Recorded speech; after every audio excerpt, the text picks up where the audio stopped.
ท่านเทโอฟิโลที่ฮักเอ่ยข้าพเจ้าได้สืบสวนทวนทีตั้งแต่ต้นมาในสิ่งนี้จึงเห็นดีเรียบเรียงตามลำดับเพื่อประโยชน์แด่ท่านเพื่อท่านจะได้รู้ความจริงที่มีแก่นสารทั้งหมดนี้อย่างคักแน่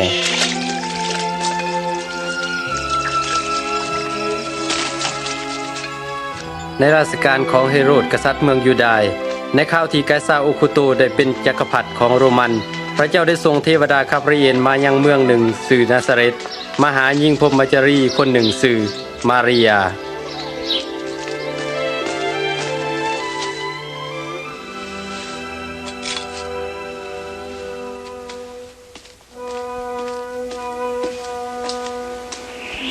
มาริยาอย่าสุยานเพราะว่าเจ้าเป็นที่ทรงพระกรุณาโปรดแล้วเบิ่งแม่เจ้าจะมีท้องและจะประสูติบุตรชายจงตั้งชื่อบุตรนั้นว่าเยซูจะเป็นได้อย่างไรข้ายังบริสุทธิ์อยู่พระวิญญาณบริสุทธิ์จะเสด็จลงมาถึงเจ้าเหตุสนิบุตรที่จะเกิดมานั้นจะได้เอื้อนว่าบริสุทธิ์คือพระบุตรของพระเจ้าและราชอาณาจักรของท่านจะบ่สิ้นสุดดังนั้นมาริยาจึงเดินทางไปเมืองหนึ่งในแขวงยูดาห์เพื่อเยี่ยมยามพี่น้องคือเอลิซาเบธผู้ซึ่งตั้งครรภ์โดยการอัศจรรย์เอลิซาเบธมาริยาน้องค่ะน้องเป็นผู้ที่ได้รับพระพรหลายและบุตรในท้องก็ได้รับพระพรด้วยพอได้ยินเสียงทักทายลูกในท้องก็ดิ้นด้วยความยินดีจิตใจของน้องก็สรรเสริญพระเจ้าและวิญญาณของน้องก็เกิดความยินดีในพระองค์แต่นี้ต่อไปคนทุกสมัยจะเอ่ยน้องว่าพาสุ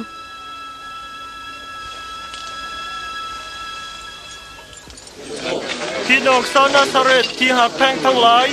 นี่แม่นคำสั่งของกษัตริย์ไกซาร์โอคุปโตสั่งให้ทุกคนไปจดสมโนครัวทั่วแคว้นคาริเลและแคว้นยูดาห์ทุกคนจะต้องไปลงทะเบียนในบ้านเกิดเมืองนอนของตน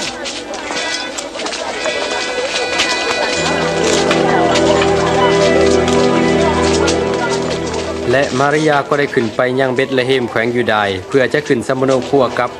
โยเซฟผู้หมั่นของตน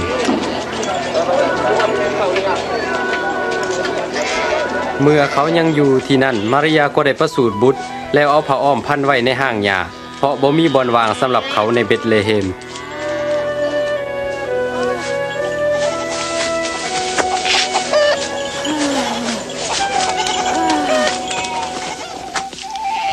ในแถบนั้นมีพวกเลี้ยงแกะนอนเฝ้าฝูงแกะอยู่ทงในยามกลางคืนมีเทวดาขององค์พระผู้เป็นเจ้าได้มาปรากฏแก่เขารัศมีของพระเจ้าได้ส่องรอบเขา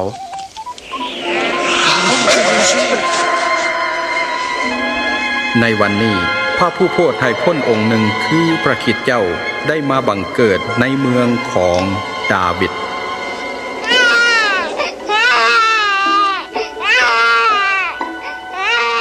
พวกเลี้ยงแกะก็หีบไปแล้วเห็นพระกุมารนั่นนอนอยู่ในห้างหญ้านี่เป็นครั้งแรกที่ข่าวประเสริฐเรื่องของหญิงสาวบริสุทธิ์และพระผู้ทรงโปรดให้พ้นได้ประกาศแผ่ไป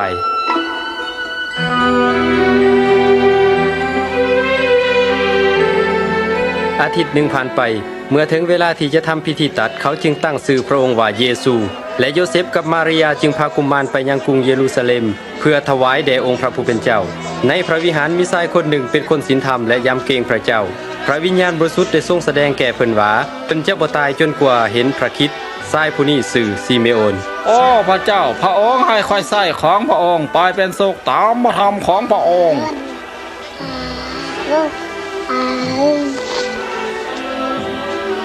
เพราะว่าตาเขาหน่อยเห็นความพ้นจากพระองค์แล้วเด็กน้อยคนนี้พระเจ้าทรงเลือกเพิ่นขอพวกข้าได้รับพระพร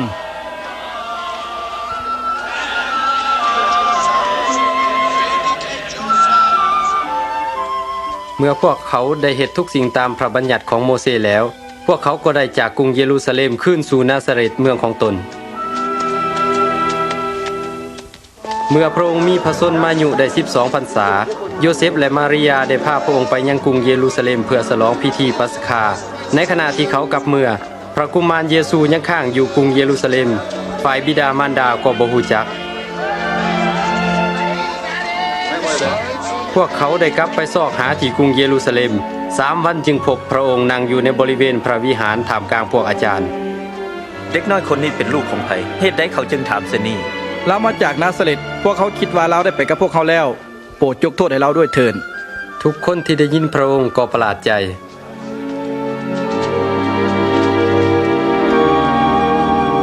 ลูกเป็นอย่างลูกจึงเฮ็ดเช่นนี้พ่อกับแม่ได้ซ้อข้าเจ้าเป็นทุกข์ใจหลาย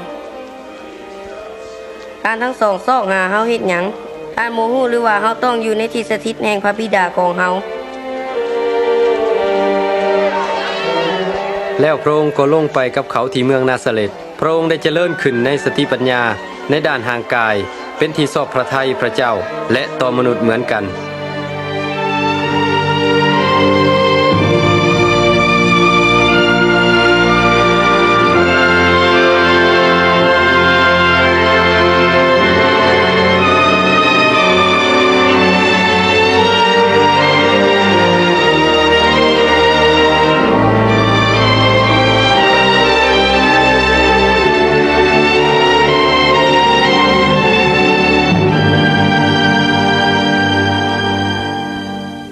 ในปีที่15ในรัชกาลของไกซาร์ติเบริโอปอนติโอปิลาตเป็นผู้ปกครองแขวงยูดาห์เฮโรดเป็นผู้ปกครองแขวงคาลิเลอันนากับกัญญาฟาเป็นปโลหิตในคราวนั้นพระธรรมของพระเจ้าได้มาถึงโยฮันในกลางป่าแล้วโยฮันได้ไปทั่วเขตออมแอมแม่น้ำยอร์ดานประกาศบัพติศมาเกี่ยวกับการถิ่มใจเก่าเอาใจใหม่เพื่อรับการยกโทษผิดบาป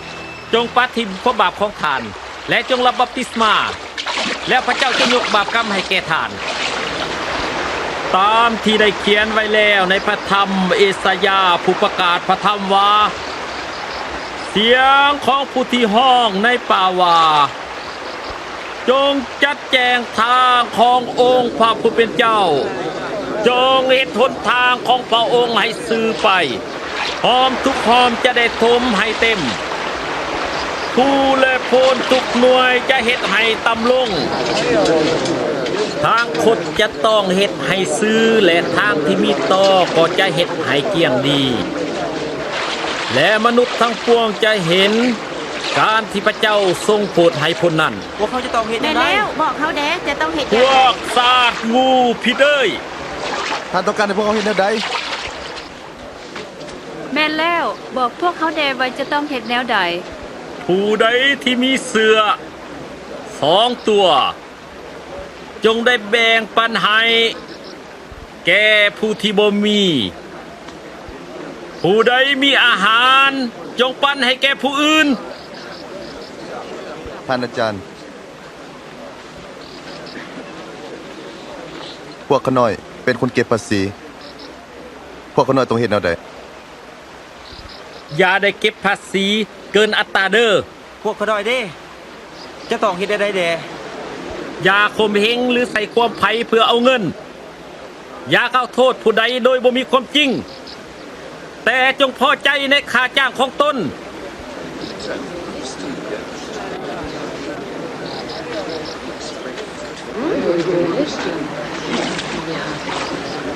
จงบอกพวกเขาดู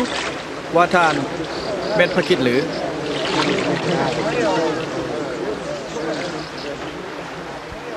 เฮาให้พวกทานรับบัพติศมาด้วยน้ำแต่มีพระองค์ผู้หนึ่งกำลังมาก็ยิ่งใหญ่กว่าเฮาอีกซึ่งเฮาบ่สมควรจะแก้แม้แต่สายหัดเกิบของพระองค์ฝ่ายพระองค์จะให้พวกทานรับบัพติศมาด้วยพระวิญญาณและด้วยไฟมือพระองค์จะถือกระดงพัดเขาเพื่อรวบรวมเขาเม็ดดีใส่ไว้ในเหล่าของตน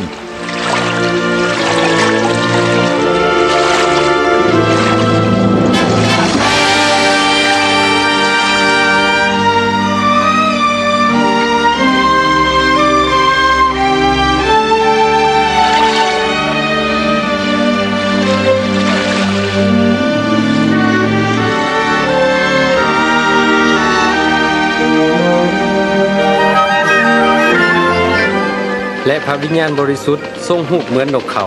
ได้เสด็จลงมาสถิตอยู่เทิงพระองค์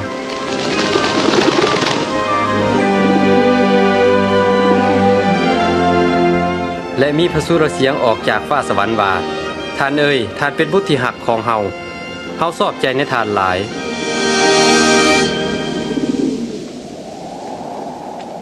เมื่อพระเยซูเริ่มปฏิบัติหน้าที่ พระองค์มีพระชนมายุได้30 พรรษาเมื่อพระองค์กลับมาจากแม่น้ำยอร์ดานีพระองค์ก็เต็มไปด้วยพระวิญญาณบริสุทธิ์และพระวิญญาณบริสุทธิ์ได้ทรงนำพระองค์ไปในป่าซึ่งเป็นสถานที่ที่พระองค์ได้ถูกทดลองเป็นเวลา40 มื้อ40 คืนพระองค์บ่ได้เสวยอาหารเลย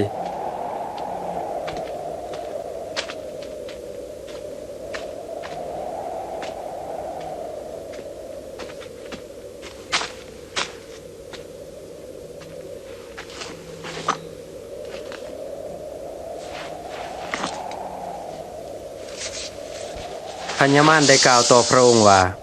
ถ้าท่านเป็นพระบุตรของพระเจ้าจงสั่งก้อนหินนี้ให้กลายเป็นข้าวจีบังดู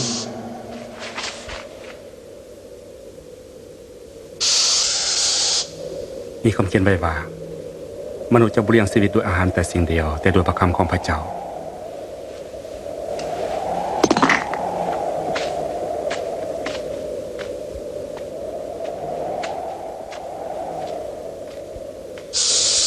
แล้วพญามารก็นำพระองค์ขึ้นเมื่อแสดงราชแผ่นดินทั่วพิภพเพื่อซี้ให้พระองค์เห็นอำนาจและสง่าราศีของราชแผ่นดินเฮาจะยกให้ทานเพราะทุกอย่างได้มอบเป็นสิทธิ์ของเฮาแล้วเฮาปรารถนาจะให้แก่ผู้ใดเฮาก็จะให้ผู้นั้นทุกๆสิ่งจะเป็นของทานทั้งหมดถ้าทานหักขาบไว้เฮามีพระคัมภีร์เขียนไว้ว่าจงกราบนมัสการพระเจ้าของท่านและบูรบัตพระองค์แต่ผู้เดียว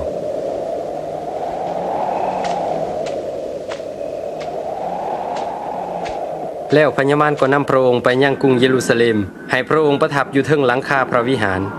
ถ้าท่านเป็นบุตรของพระเจ้าจงโดดลงไปจากที่นี่เถิดพระคัมภีร์ทรงกล่าวว่าพระเจ้าจะหับสั่งให้ทูตสวรรค์ทรงปกปักรักษาทานไว้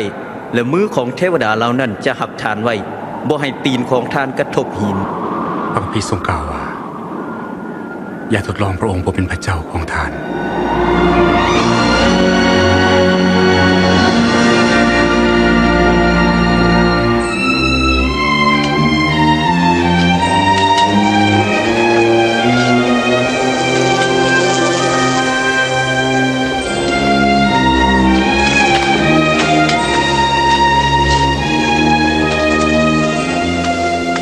แล้วพระองค์เสด็จมาถึงเมืองนาซาเรตซึ่งเป็นบ่อนที่พระองค์ทรงเติบใหญ่ขึ้น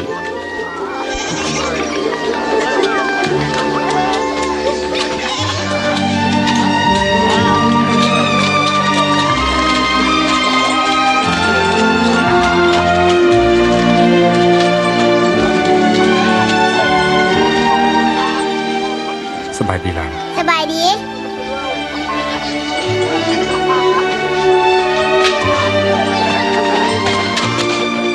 พระองค์เสด็จเข้าไปในธรรมศาลา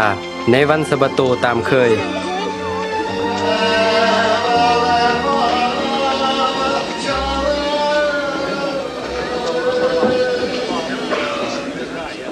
และทรงยืนขึ้นเพื่อจะอ่านพระธรรมเอสายาห์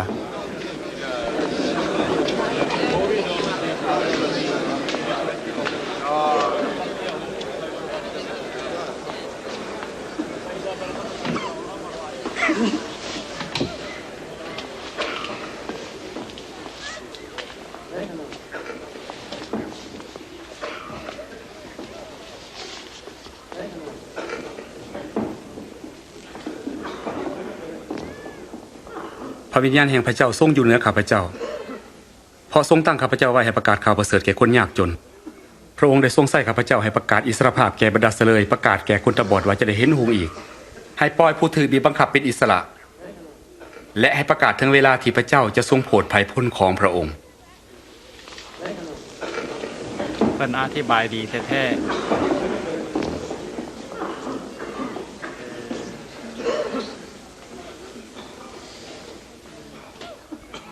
คัมภีร์ตอนนี้ที่ท่านได้ยินกับหูของท่านก็สำเร็จแล้วในวันนี้คัมภีร์ตอนนี้สำเร็จมีแต่พระเมสสิอาเท่านั้นที่สามารถให้คำสัญญาพวกเขาจะฮู้ได้อย่างไรท่านคงกล่าวสู้ประสิทธิ์ต่อเฮาว่านายหมอจงกลัวตัวให้ดีพวกท่านยังกล่าวต่อเฮาว่า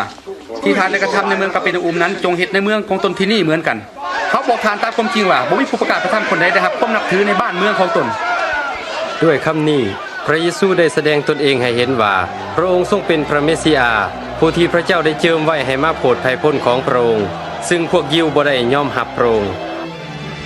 เขาหมายจะสุกพระองค์ที่ผาสัน แต่พระองค์ทรงย่างผ่านทำกลางเขาไปพระองค์ทรงดำเนินไป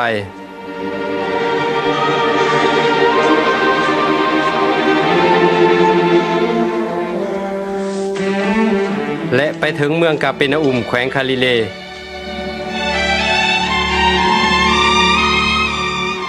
พวกโรมันได้ปกครองไปทั่วทั้งประเทศเป็นเหตุให้คนทั้งหลายรอคอยพระเมสสิอาเพื่อจะมาปลดปล่อยพวกเขาออกจากการข่มเหงของคนต่างชาติ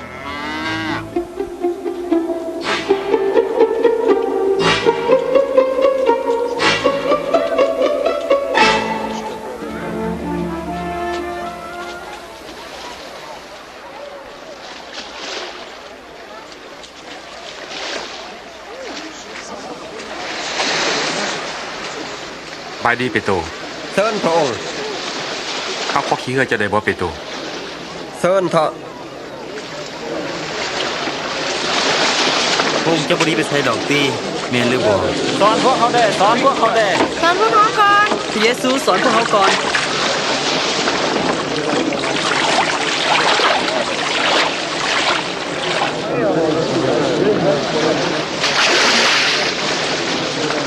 มีชาย2 คนขึ้นไปไหว้วอนในบริเวณพระวิหารผู้หนึ่งเป็นฟาริสัยและผู้หนึ่งเป็นคนเก็บภาษีฟาริสัยคนนั้นยืนนึกขึ้นในใจของตนไหว้วอนว่าข้าพระองค์ขอพระคุณพระองค์ที่บ่เป็นคนโลภคนบ่ยุติธรรมคนลิ้นสู่ผัวเมียทาน และบ่เหมือนคนเก็บภาษีคนนั้นข้าพระองค์ถือศีลอดอาหารอาทิตย์ละ2 ครั้งและถวาย1/10เป็นประจำส่วนคนเก็บภาษีผู้นั้นยืนอยู่ห่างไกลบ่หานเงยหน้าเบิ่งฟ้าแต่ที่เอื้อของตนกล่าวว่าข้าแด่พระเจ้าขอทรงโปรดเมตตาข้าพระองค์ผู้เป็นคนบาปได้ทอนเฮาบอกท่านทั้งหลายว่าคนเก็บภาษีคนนี้เมื่อกลับเมื่อยังเฮือนของตนเขาก็เป็นคนสอบธรรมหลายกว่าฟาริสัยเพราะว่าผู้ที่ยกตัวขึ้นจะถูกถอยลงและผู้ที่ถ่อมตัวลงจะถูกยกขึ้นจงพายเรือของทานออกไปบ่อน้ำลึกแล้วย้อนมองของทานลงจับป่า โอ้ยพระอาจารย์เอ้ยพวกข้าน้อยหาจนอิดเมื่อยหมดคืนก็บ่ได้หยังเลยแต่ข้าน้อยจะย้อนมองลงตามที่พระองค์ทรงบอกข้าน้อย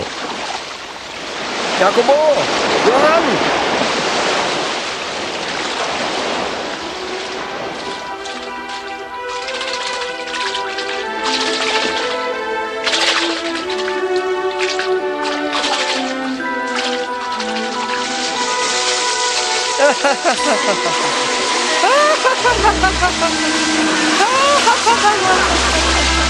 ยาโคโบโยฮันจงพายเรือมาพี่มาตัวเอาแด้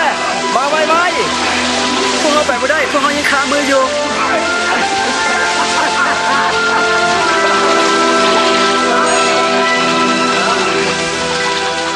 พอแล้วพอแล้วพอแล้วพอแล้ว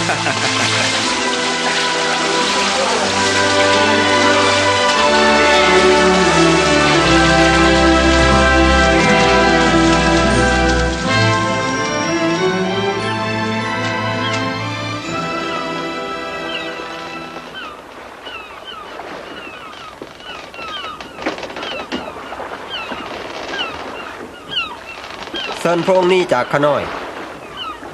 เพราะว่าข้าน้อยเป็นคนบาป ยาสุยาน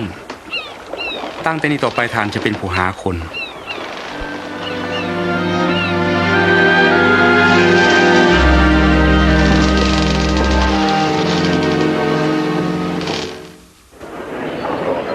จงฟังและมาหาเฮา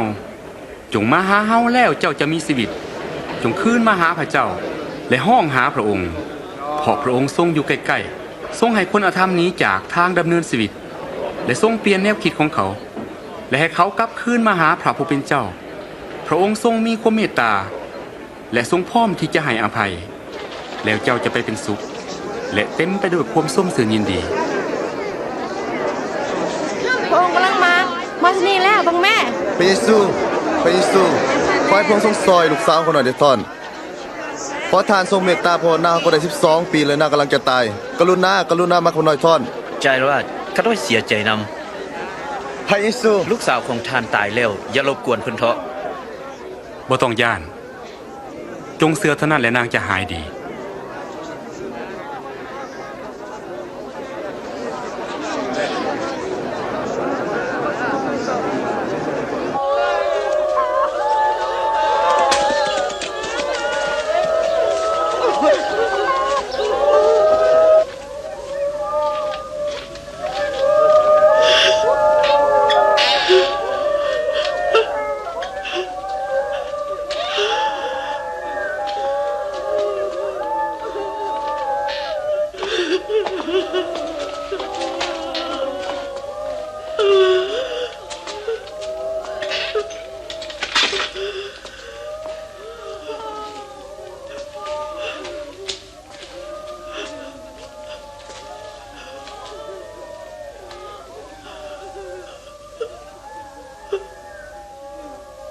อย่าห้องไห้เถาะ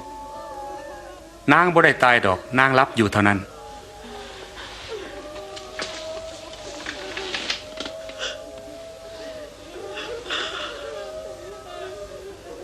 ลูกเอ๋ยจงลุกขึ้น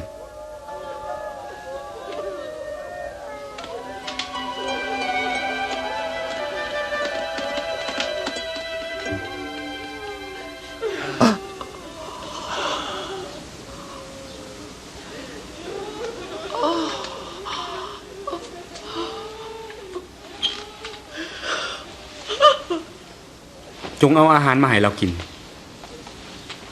เฮาขอบอกท่านว่าอย่าบอกเรื่องนี้แก่ผู้ใด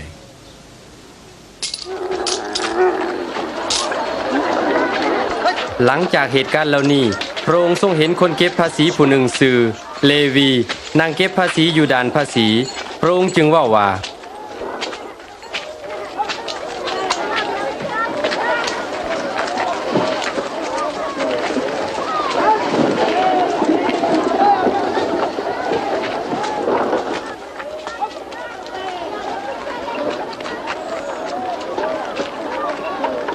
จงตามเฮามา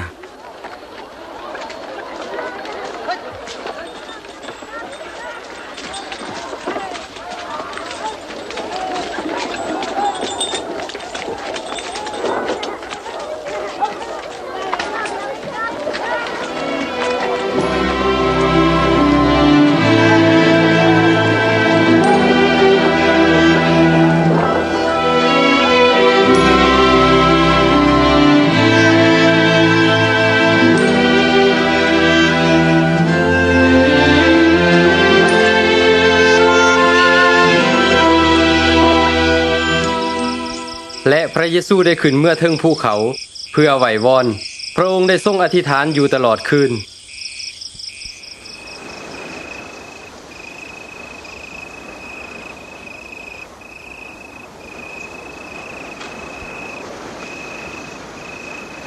เมื่อหุงเศร้าขึ้นพระองค์ได้ทรงเอิ้นเอาศิษย์12 คนแล้วเอิ้นเขาว่าอัครสาวก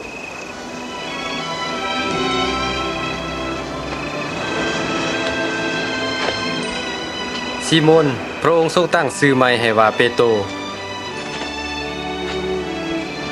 อันเดอาน้องชายของเปโตร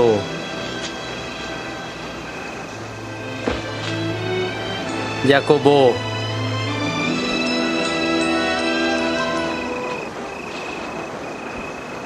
โยฮันฟิลิปและบาราโทโลมายมัทธาย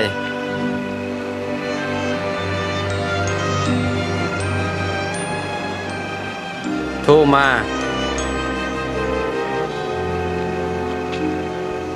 ยาโกโบลูกชายของอาราฟายซิโมนที่เอิ้นว่าเซโลเตและยูดาน้องชายของยาโกโบและยูดาอิสการิโอตผู้ทรยศต่อพระองค์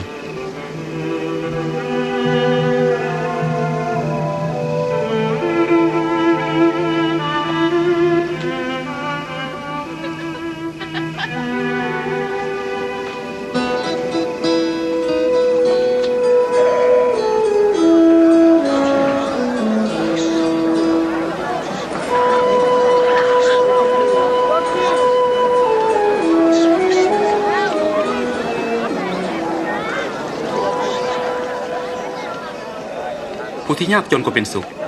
พอแผ่นดินของพระเจ้าเป็นของพวกทานผู้ที่อึดอยากก็เป็นสุขพอพระเจ้าจะโปรดให้อิ่มเต็มผู้ที่ห้องไห้เดี๋ยวนี้ก็เป็นสุขพอพวกทานจะได้หัว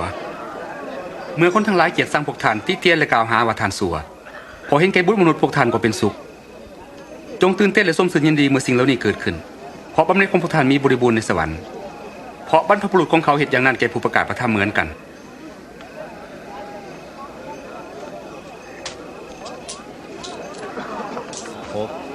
17 18 19 20ไว้มีทั้งหมดเท่านี้ ว่าจังไรเจ้ามีทั้งหมดเท่า วิ นี้ บัติ วะ แก่ทานทั้งหลายที่ห่างมีเพราะว่าพวกทานได้รับความสุขอยู่แล้ว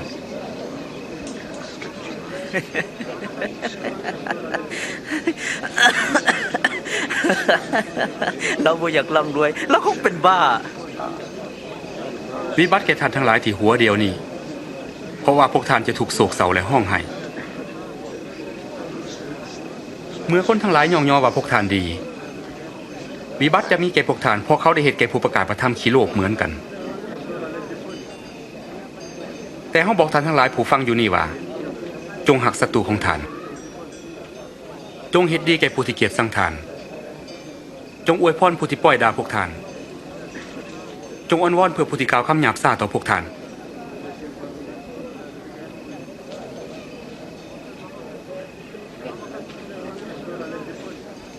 ถ้าผู้ใดตบแก้มของท่านเบื้องหนึ่ง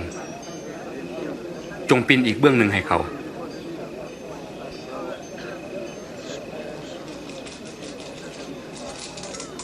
และถ้าผู้ใดญาติเอาเสือสั้นนอกของท่านไปถ้าเขาจะเอาเสือสั้นในก็อย่าหวงห้ามจงให้แก่ทุกคนที่ขอจากท่านถ้าใครเอาของท่านไปอย่าทวงเอาคืนถ้าท่านอยากให้เขาเฮ็ดอย่างใดแก่ท่าน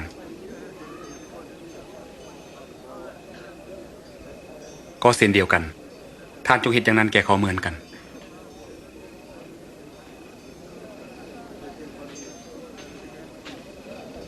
ถ้าแม่นท่านหักคนทั้งหลายที่หักท่าน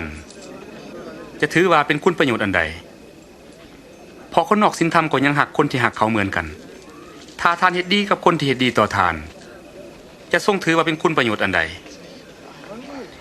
เพราะคนนอกศีลธรรมก็ยังเฮ็ดอย่างเดียวกัน ไปหยังเพิ่นยังแต่ต้องนาง เป็นหยังเพิ่นจังเว้ากับเรา น่าเบื่อแท้ๆ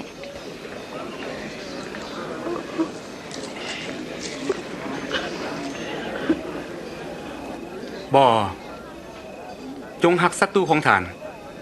จงเฮ็ดดีต่อเขาอย่าหวังสิ่งตอบแทนใดๆแล้วท่านจะได้รับบำเหน็จอันใหญ่หลวง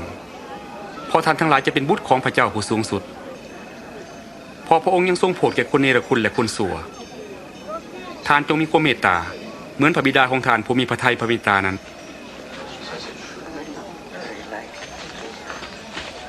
พระเยซูช่วยด้วย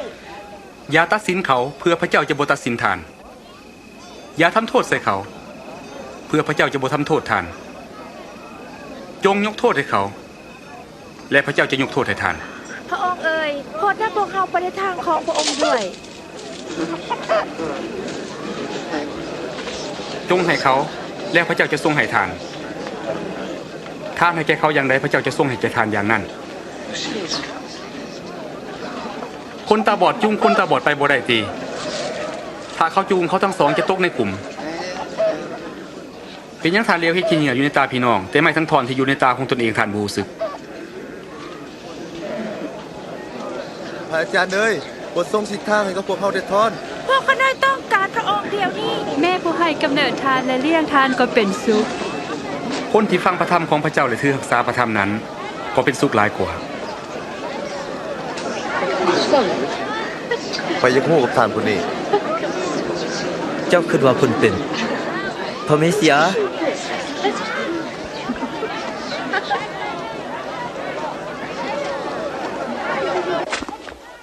ฟาริสัยคนนี้ได้เชิญพระเยซูไปรับประทานอาหารกับเรา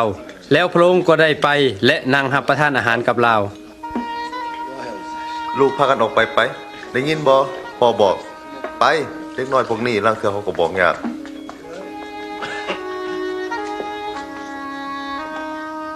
เอ๊ะนางไปยังติดนี่คอยกับบ่ฮู้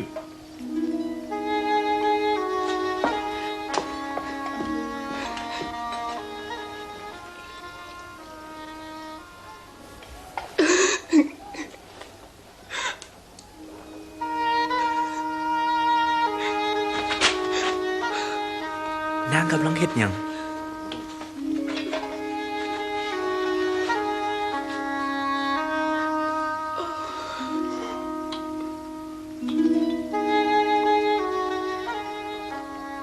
ถ้าชายคนนี้เป็นผู้ประกาศพระธรรมของพระเจ้าเพิ่นจะต้องฮู้ว่าผู้หญิงที่ถูกต้องกายของเพิ่นเป็นไผและเพิ่นจะต้องฮู้ว่าเราเป็นคนชั่วขนาดใด เฮาฮู้ว่าหญิงคนนี้คือไผซิโมนเฮามีสิ่งหนึ่งที่จะถามท่านเจ้านี่ผู้หนึ่งมีลูกหนี้2 คน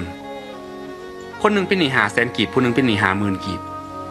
เมื่อเขาบ่มีอันจะใส่แล้ว เพิ่นยกหนี้ให้เขาทั้ง2 คน2 คนนั้นผู้ได้หักนายหลายกว่ากันคนที่เพิ่นได้ยกหนี้ให้หลายนั่นเป็นผู้หักหลายกว่าท่านคิดถึกแล้วท่านเห็นยิ่งผู้นี้บ่เฮาได้เข้ามาในเฮือนของท่านท่านบ่ได้ให้น้ำล้างตีนของเฮาแต่ผู้หญิงผู้นี้ได้เอาน้ำตาล้างตีนของเฮาและได้เอาผมของตนเสร็จท่านบ่ได้ต้อนรับเฮาโดยการจูบแต่ยิ่งคนนี้ตั้งแต่เฮาเข้ามาเราบ่ได้เซาจูบตีนของเฮาท่านบ่ได้เอาน้ำมันหอมโหดหัวของเฮาแต่ยิ่งผู้นี้เอาน้ำหอมโหดหัวของเฮาบอกท่านว่าความผิดบาปของยิ่งผู้นี้ซึ่งมีหลายนั้นได้โพดยกเสียแล้วแต่ผู้ที่รับการยกโทษน้อย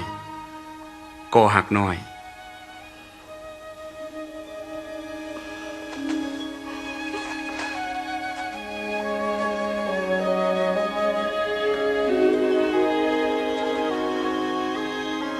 ความผิดบาปของเจ้าโพดยกเสียแล้วเพิ่นกำลังประมาทพระเจ้าความเสื่อของเจ้าได้เหตุให้เจ้าพ้นจงไปเป็นสุขเถิดข้าน้อย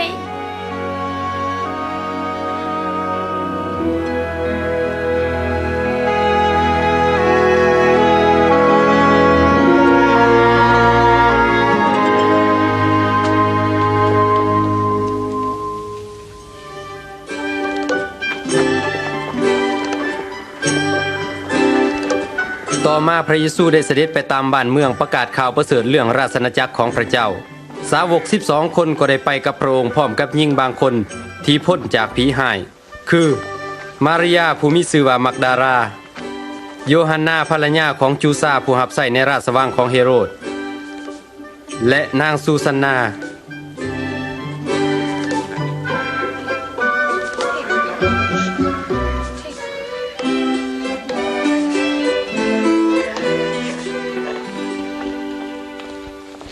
แต่เฮโรดผู้ปกครองแขวงกาลิเลได้จับโยฮันบัพติสโตขังไว้ในคุกเพราะเพิ่นได้กล่าวตีเตียนด้วยเรื่องการแต่งงานของเพิ่นกับเมียของน้องชายเป็นจังไหนเมื่อมาใกล้ประตูเมืองก็มีคนกำลังหามศพชายหนุ่มผู้หนึ่งออกมาผู้ตายเป็นลูกชายคนเดียวของแม่ไม้เมื่อพระเยซูเห็นนางพระองค์ก็ทรงเมตตาแล้วเสด็จเข้าไปบ่ายลงสั่งว่าชายหนุ่มเอ้ยจงลุกขึ้นแล้วคนที่ตายนั้นก็ลุกขึ้นนั่งตั้งตนเว้าพระองค์จึงทรงมอบชายนั้นให้แม่ของเราจงถามเพิ่นเบิ่งดูว่าเพิ่นเป็นผู้ที่โยฮันกล่าวว่าจะมานั่นหรือว่าจะให้พวกเฮารอถามผู้อื่นอีก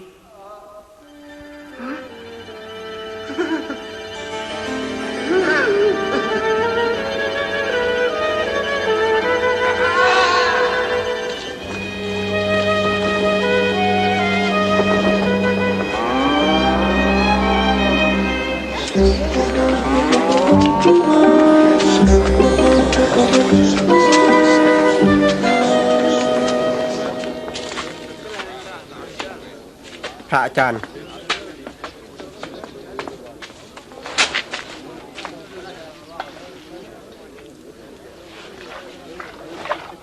รย์โยฮันได้ทรงพวกเขาให้มาถามว่าท่านเป็นผู้ที่จะมานั่นห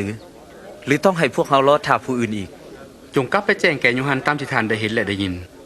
คือคนตาบอดก็เห็นหุงคนขาเสียงก็อย่างใดบุคคลใดที่บ่สะดุดสงสัยก็เป็นสุข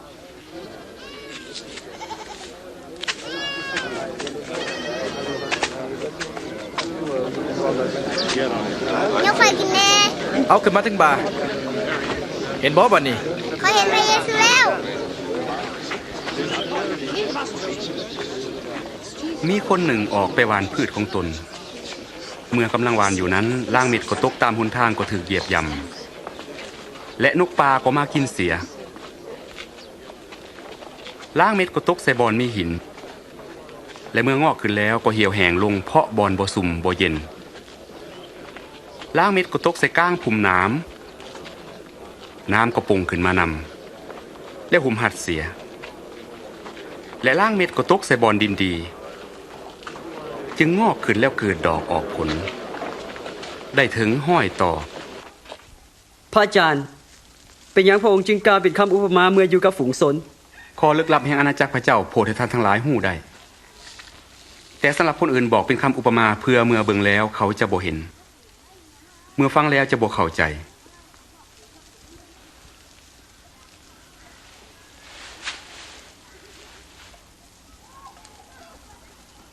คำอุปมานั่นก็เป็นดังนี้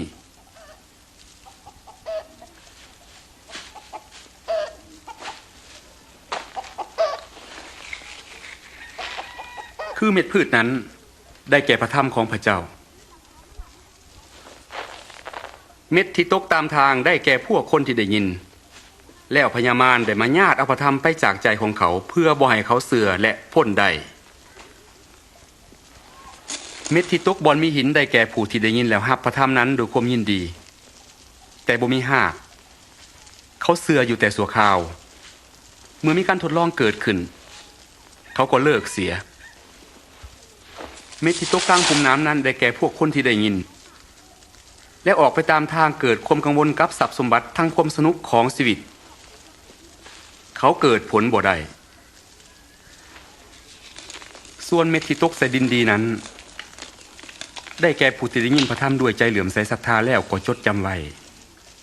เขาจึงเกิดผลด้วยความภาคเพียร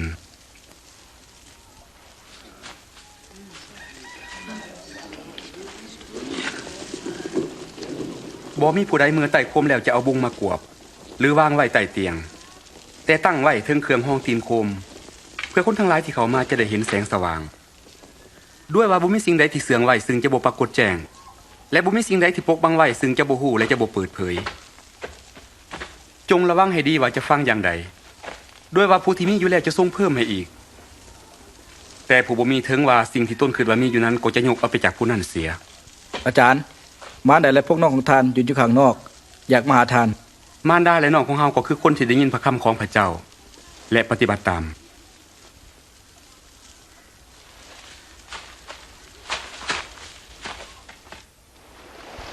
อยู่มาวันหนึ่งพระเยซูได้เสด็จลงเรือไปกับเหล่าอัครสาวกและทรงกล่าวกับเขาว่าเฮาจงพากันข้ามไปทะเลสาบฝากนั่นเถาะแล้วเขาก็ถอยเรือออกไปเมื่อเขากำลังข้ามไปพระองค์ทรงบรรทมหลับ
บัดนี้ผมตายแล้ว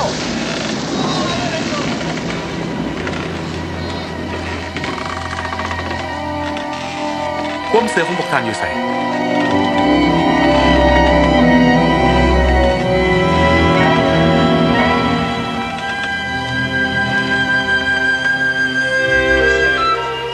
ขั้นแล้วเขาก็ได้ไปจอดที่ท่าเขตแดนซาวเคเคเซนซึ่งอยู่กงกังขามกับแขวงคาลิเล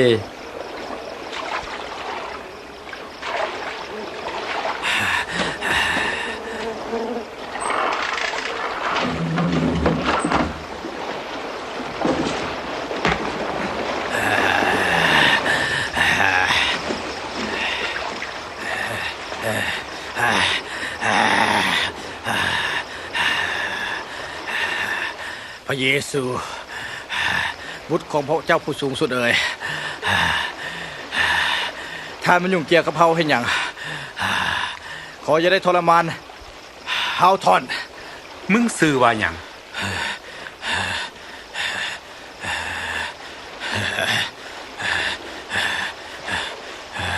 กองทัพพระองค์เอ๋ยขอห้องเถิดอย่าส่งพวกเขา ลงไปเหวลึกขอให้พวกเขาสิงอยู่ในหมูฝูงนั้นเถิน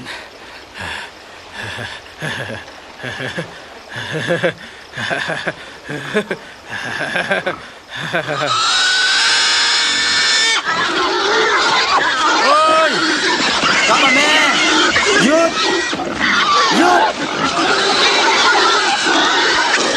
ผีเหล่านั้นจึงออกจากไส้คนนั้น กลับมาแม่ แล้วเข้าไปสิงอยู่ในฝูงหมู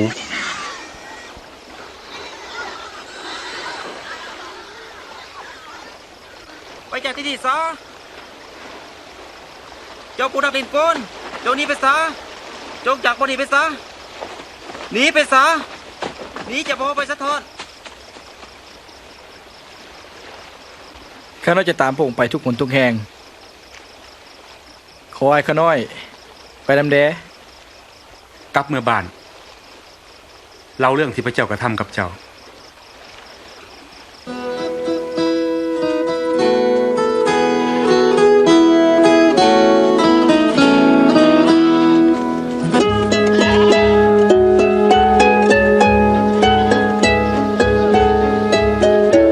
พระเยซูและสาวกของพระองค์ได้พากันออกไปที่เมืองเบธสดาตามลำพัง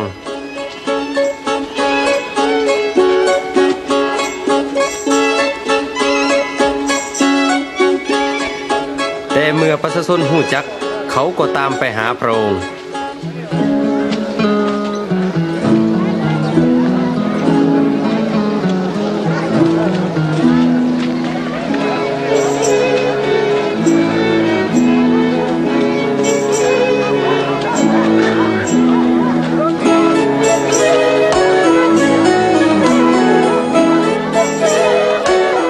พอตกแรงวันนั้นมาเปโตรจึงกล่าวว่าพระอาจารย์จงให้คนกลับไปบ้านซะเพื่อหาบอนพักพรและซอกหาซื้ออาหารการกินเพราะบอนนี้เป็นบอนห่างไกล2 ลี้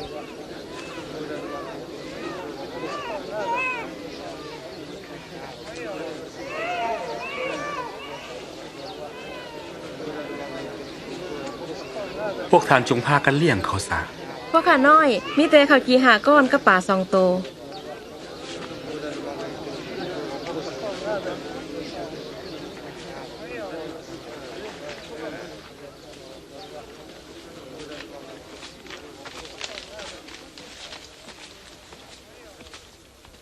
ข้าได้พระองค์ผู้ทรงเป็นพระเจ้า ผู้ทรงเป็นกษัตริย์ของจักรวาล และทรงเป็นผู้ประทานข้าวปลาอาหารให้มีในโลก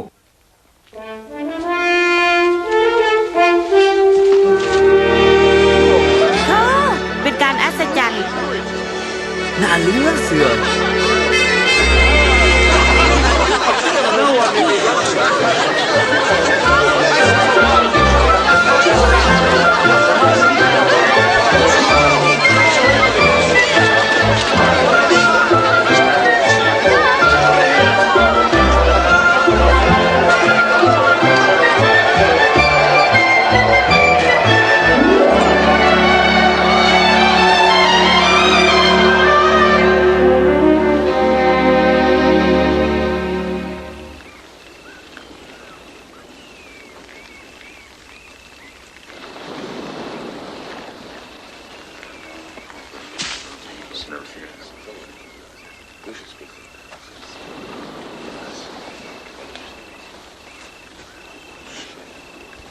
ประชาชนเว้ากันว่าเฮาเป็นไผ บางคนว่าพระองค์แมนโยฮันบัพติสโตลางคนว่าพระองค์แมนเอลียาแต่คนอื่นว่าแมนผู้ประกาศพระธรรมแต่เส้นบุหารที่ขึ้นชีพมาอีก พวกท่านเด้ว่าเฮาเป็นไผ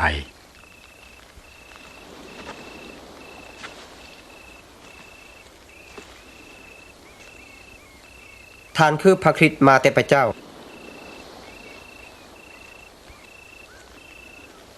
พวกท่านอย่าบอกผู้ใดในเรื่องนี้ บุตรมนุษย์ต้องทนทุกข์ทรมานหลายประการและถูกปฏิเสธ เขาจะฆ่าเพิ่นเสีย แต่ในวันถวน3เพิ่นจะเป็นคืนมาอีก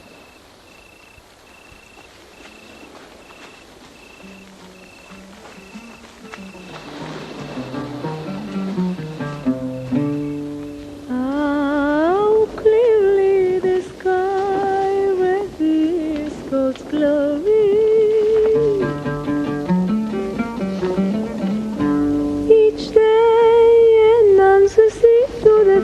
following day. Each night repeats it to the next.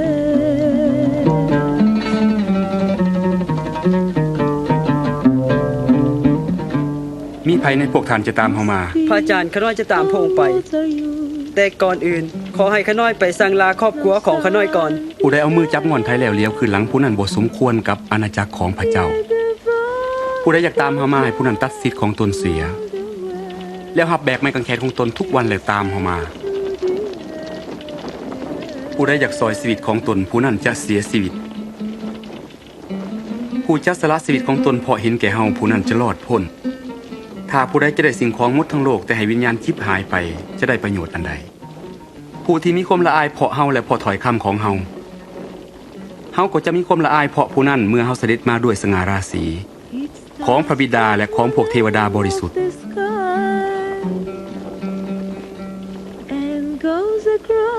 เฮาบอกความจริงว่ามีลางคนยืนอยู่ที่นี่จะบ่ฮู้ลดความตายจนกว่าจะได้เห็นราชอาณาจักรของพระเจ้า From its heat.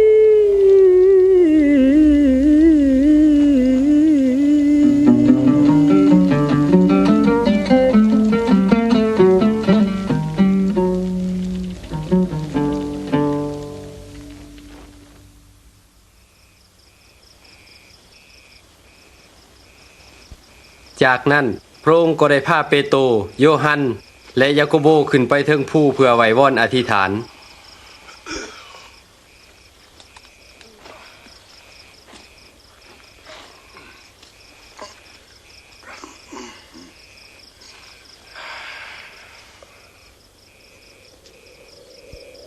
ในขณะที่พระองค์ไหว้วอนอยู่นั้นวรรณาพระพักตร์ของพระองค์ก็เปลี่ยนไปและเครื่องทรงของพระองค์ก็ขาวเหลื่อมในท่านใดนั้นก็มีชาย2 คนเฝ้าสนทนาอยู่กับพระองค์คือโมเสสและเอลียาผู้มาปรากฏด้วยรัศมี พระองค์จะเฮ็ดให้พระประสงค์ของพระเจ้าสำเร็จลง ท่านจะต้องตายที่เยรูซาเล็ม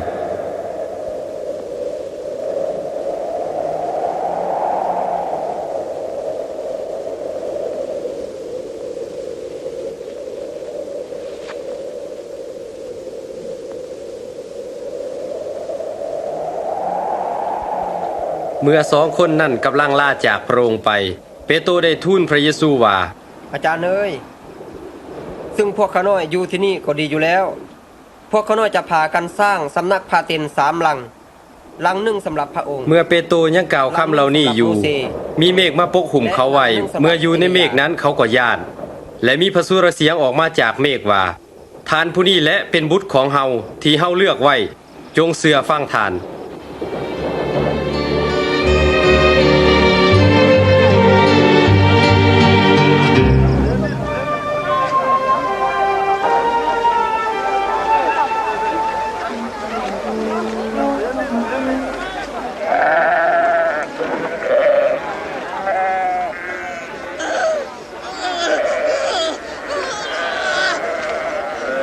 อาจารย์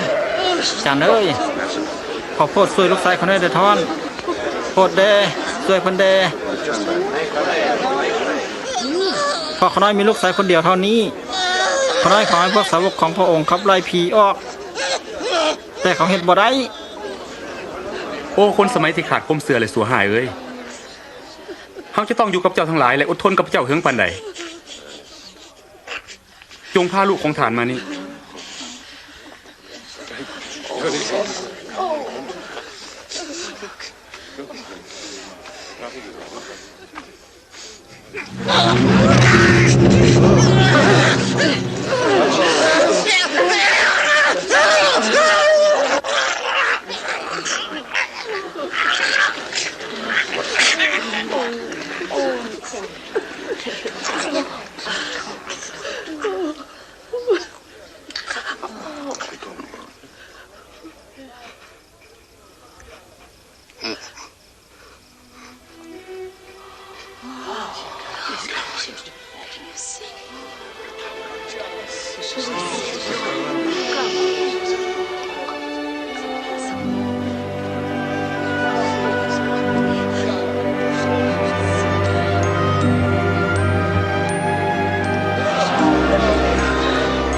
าของเราก็ให้ดีเหมือนกันอัศจรรย์แท้ๆ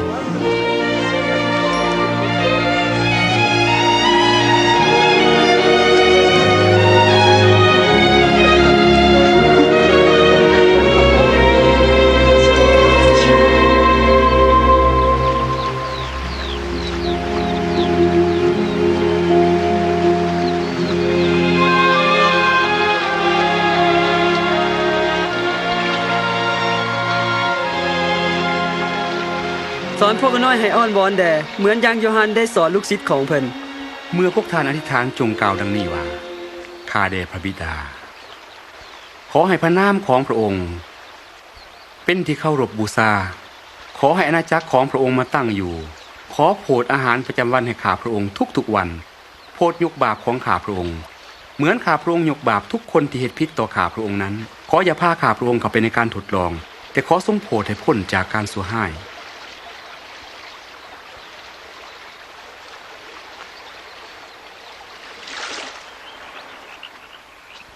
จงมั่นขอและจะทรงประทานให้จงมั่นซอกและจะพบจงมั่นขอและจะทรงไขให้เพราะทุกคนที่มันขอก็ได้รับทุกคนที่มันซอกก็พบและทุกคนที่มันขอก็ทรงไขให้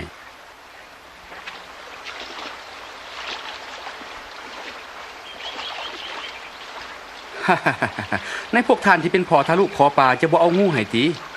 ถ้าลูกขอไข่จะบ่เอาไม่งอดให้ตีถ้าพวกท่านผู้เป็นคนสัวยังหู้เอาของดีให้แก่ลูกของตนหลายคนนั้นอีกจักเท่าใดทีพระบิดาผู้ทรงสถิตอยู่ในสวรรค์จะทรงประทานพระวิญญาณบริสุทธิ์ให้ผู้ที่ขอจากพระองค์เฮาบอกท่านทั้งหลายว่าอย่ากระวนกระวายถึงชีวิตของตน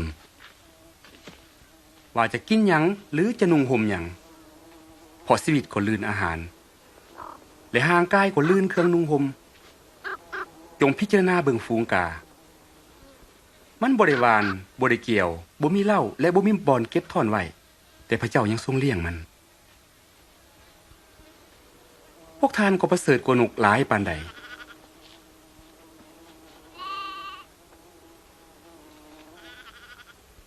มีไผที่กระวนกระวายแล้วอาจต่อชีวิตให้ยาวออกไปจากศอกหนึ่งได้หรือเหตุฉะนั้นถ้าสิ่งเล็กน้อยยังเฮ็ดบ่ได้จะกระวนกระวายถึงสิ่งอื่นเฮ็ดหยังจงพิจารณาเบิ่งดอกไม้ว่ามันปงขึ้นอย่างใดมันบ่ได้เหตุการณ์หรือขินฝ่ายแต่เฮาบอกว่าถึงแม้นกษัตริย์โซโลมอนก็บ่ได้ทรงเครื่องงามทอดอกไม้ดอกนี้ถ้าพระเจ้าทรงตกแต่งหญ้าสำหรับวันนี้และวันหน้าต้องถิ่มใส่เตาไฟโอ้คนที่มีความเสื่อน้อยเอ้ยพระองค์จะทรงให้ทานหลายกว่าช่วยพวกน้อยมีความเสื่อเพิ่มขึ้นได้ทอนถ้าพวกท่านมีความเสื่อทอแก่นผักกาดเม็ดหนึ่งท่านจะบอกกกม่อนว่าจงถอนขึ้นออกไปปักอยู่ในน้ำทะเลลึกมันก็จะฟังความของพวกท่าน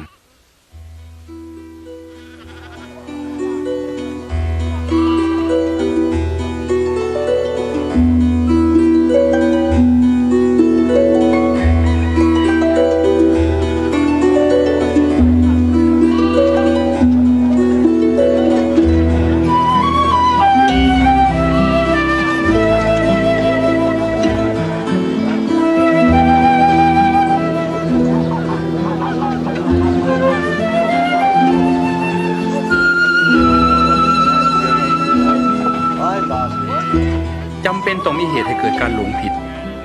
แต่วิบัติแก่ผู้ก่อเหตุนั้นถ้าจะเอาหินโม่ก้อนใหญ่ผูกคอคนนั้นจมน้ำทะเลลึกเสียก็ดีกว่าที่จะเฮ็ดให้คนในหมู่เล็กน้อยเหล่านี้เกิดการหลงผิดราชอาณาจักรของพระเจ้าเปรียบเหมือนสิ่งใดก็เหมือนผักกาดเม็ดหนึ่งที่คนผู้หนึ่งเอาไปหว่านในสวนของตนมันก็งอกขึ้นเป็นกกและนกป่าก็มาเฮ็ดรังอาศัยอยู่ตามกิ่งก้านมัน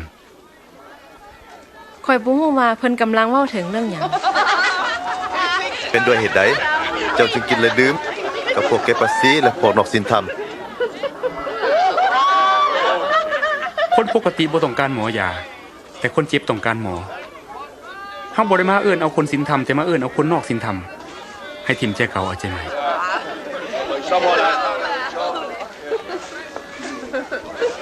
บอกพวกเขาน้อยอีกแดเกี่ยวกับแผ่นดินสวรรค์ยังมีสิ่งใดอีกบ่ ยาสุยานเพราะพระบิดาของพวกท่าน ทรงสอบพระทัยจะประทานอาณาจักรสวรรค์ให้แก่พวกท่าน จงขายของที่พวกท่านมีอยู่เป็นทานแก่คนยากจนคือให้มีทรัพย์สมบัติในสวรรค์ซึ่งบ่ฮู้หมด เพราะขโมยเข้าใกล้บ่ได้และที่หมอดทำลายบ่ได้เพราะว่าทรัพย์สมบัติของท่านอยู่ที่ใดใจท่านอยู่ที่นั่น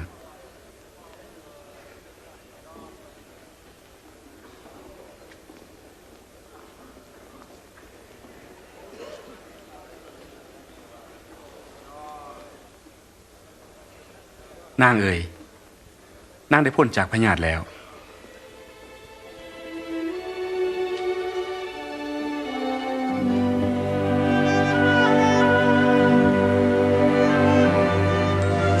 พี่น้องมาเบิ่งแม่เฒ่านี่เพิ่นหายดีแล้ว เป็นน่าอัศจรรย์แท้ๆ สันสรรเสริญพระเจ้า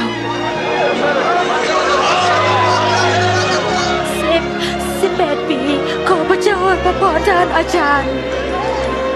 มี6 วันที่พวกเขาควรจะเหตุการณ์จงมาใน6 วันนี้เพื่อให้ดีพญาติแต่อย่ามาในวันสะบาโต พวกคนนาซื้อใจขดพวกเจ้าบ่ได้แก่งัวหรือรอของตนจูงออกจากคอกเพื่อเอาไปกินน้ำในวันสะบาโตดอกหรือส่วนยิ่งผู้นี้เป็นลูกหลานของอับราฮัมซึ่งซาตานได้ผูกมัดไว้18 ปีแล้วบ่ควรหรือที่จะให้นางได้พ้นในวันสะบาโต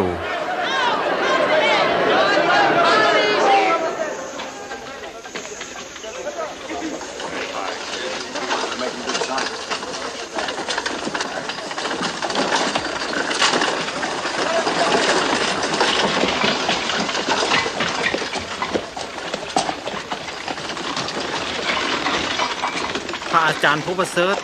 เฮ็ดจังไดขาน้อยจึงจะได้รับชีวิตนิรันดร เป็นหยังจึงเอิ้นเฮาว่าผู้ประเสริฐบ่มีไผประเสริฐเว้นแต่พระเจ้าองค์เดียวท่านฮู้ข้อบัญญัติแล้วว่าอย่ามิจฉาจารจากผัวเมียอย่าฆ่าคนอย่าลักทรัพย์อย่าเป็นพยานบ่จริงจงนับถือบิดามารดาของตนพอความเหล่านี้ขาน้อยได้ถือรักษาไว้ตั้งแต่ขาน้อยเป็นเด็กน้อยมาท่านยังขาดอยู่สิ่งหนึ่งคือจงไปขายสิ่งของแล้วแจกจ่ายให้คนยากจนแล้วท่านจะมีทรัพย์สมบัติในสวรรค์และจงตามเขามาแต่พวกคนนั้นเป็นพ่อค้าที่ร่ำรวยคนทางนี้จะเข้าในแผ่นดินของพระเจ้าก็ยากแท้น้อ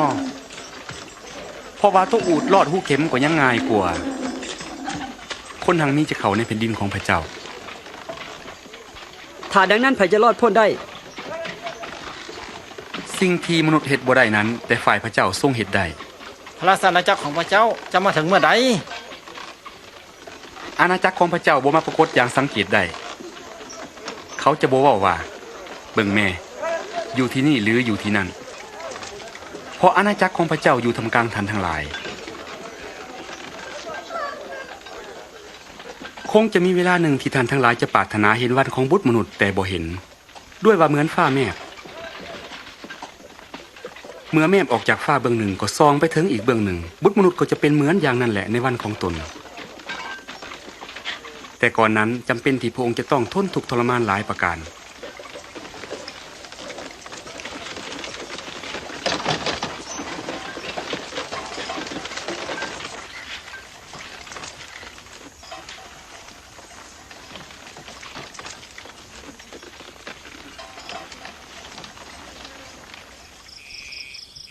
ถึงแม้นฟ้าและดินจะลวงพ้นไปก็ง่ายกว่าพระบัญญัติจุดเดียวจะเป็นโมฆะเฮาบอกพวกท่านว่า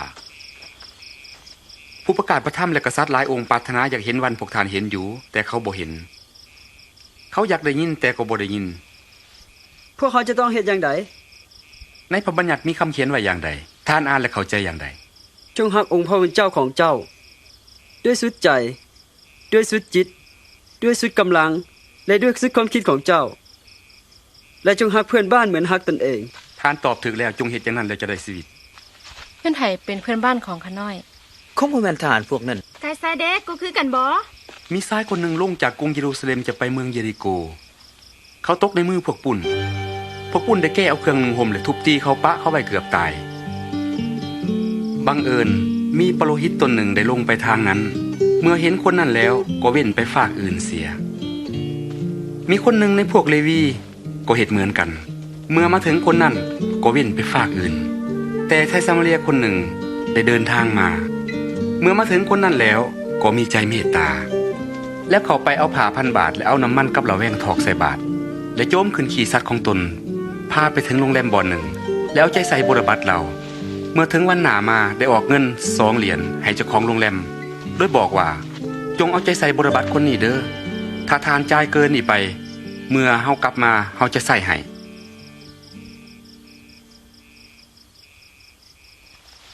ใน3 คนนี้แม้นคนใดเป็นเพื่อนบ้านของผู้ที่ตกในมือของพวกปุ่นนั้น ผู้ที่แสดงความเมตตาต่อผู้นั่นแหละ ทานจงไปเหตุอย่างนั้นเหมือนกันจงปล่อยเด็กน้อยเหล่านี้มาหาเฮาอย่าสู่ห้ามเขาเพราะแผ่นดินของพระเจ้าเป็นของเขาเฮาบอกพวกทานตามความจริงว่าถ้าผู้ใดบ่รับแผ่นดินของพระเจ้าเหมือนดังเด็กน้อยผู้นั้นจะเข้าในแผ่นดินของพระเจ้าบ่ได้จักเทื่อผู้ที่ต้อนรับเด็กน้อยในนามของเฮาผู้นั้นก็ต้อนรับเฮาเหมือนกันผู้ที่ต้อนรับเฮาก็ต้อนรับพระองค์ผู้ทรงใส่เฮามาผู้ที่ยอมเป็นผู้น้อยก็จะเป็นผู้ใหญ่ที่สุด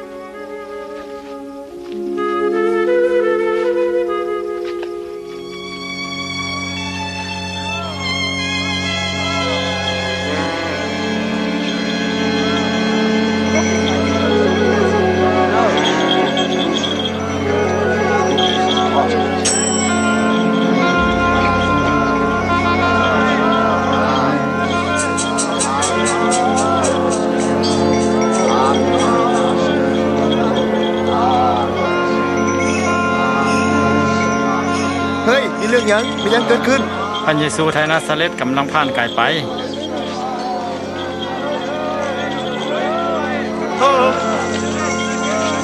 พระเยซูโอ้พระเยซูบุตรดาวิดเอ๋ยขอจงเมตตาเขาหน่อยนะท่าน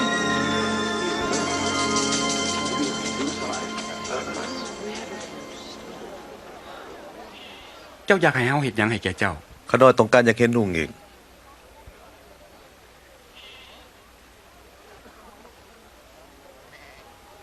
จงเห็นหุงซะความเสือของเจ้าได้ซอยให้เจ้าดีแล้ว ขอเห็นหุงแล้วขอเห็นหุงแล้วขอเห็นหุงแล้ว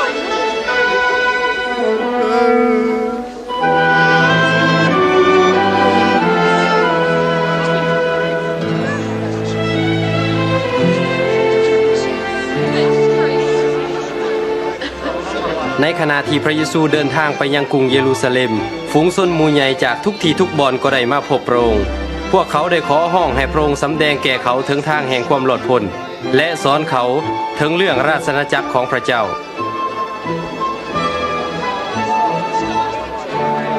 ชายคนนี้เป็นผู้ประกาศประธรรมอย่างแน่นอน พ่อเอ๋ยเจ้านายของข้าน้อยช่วยข้าน้อยได้โทษ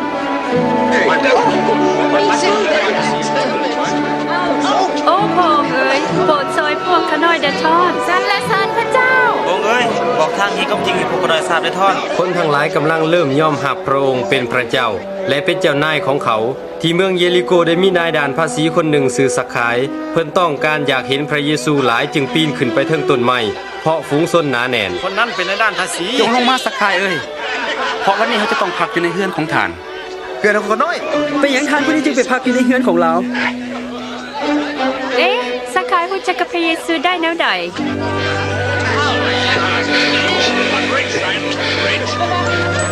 Very good wine. Oh, yes. Yes, excellent. พี่น้องข้าพเจ้าย่อมให้เขาของแก่คนยากจนครึ่งหนึ่งและถ้าหากว่าข้าพเจ้าได้สกงผู้ใดข้าพเจ้าย่อมขึ้นให้อีก4 เท่า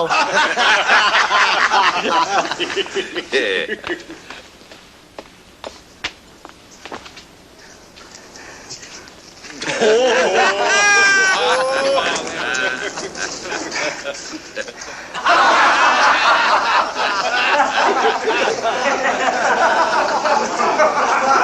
ข้าบ่เชื่อดอกว่านายด่านภาษีจะจ่ายเงินคืนให้คน มันเป็นไปบ่ได้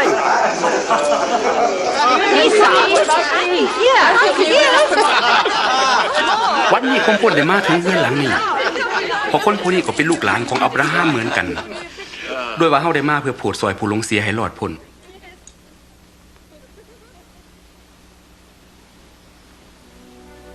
และเบิงแม่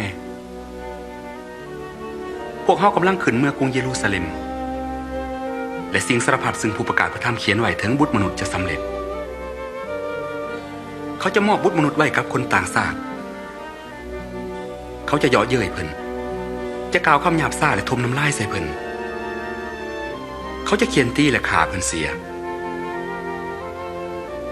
แต่ในวันทวนสามเพิ่นจะคืนจากตาย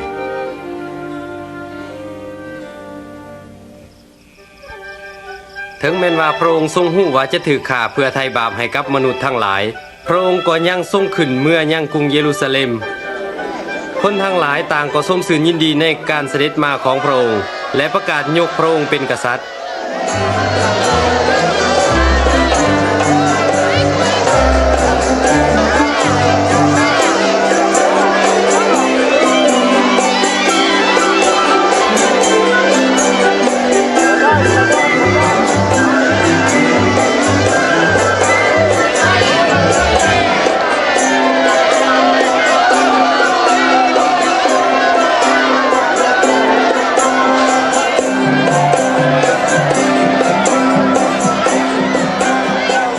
อาจารย์จงบอกให้สาวกของท่านเงียบแด่เฮาจะบอกแก่พวกท่านทั้งหลายว่า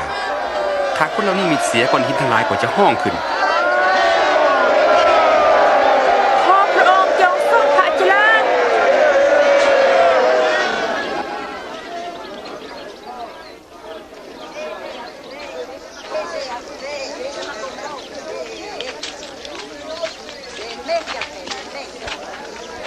เมื่อพระองค์เสด็จมาใกล้และเห็นตัวเมืองเยรูซาเล็มแล้วพระองค์ก็ทรงห้องให้เพราะสงสาร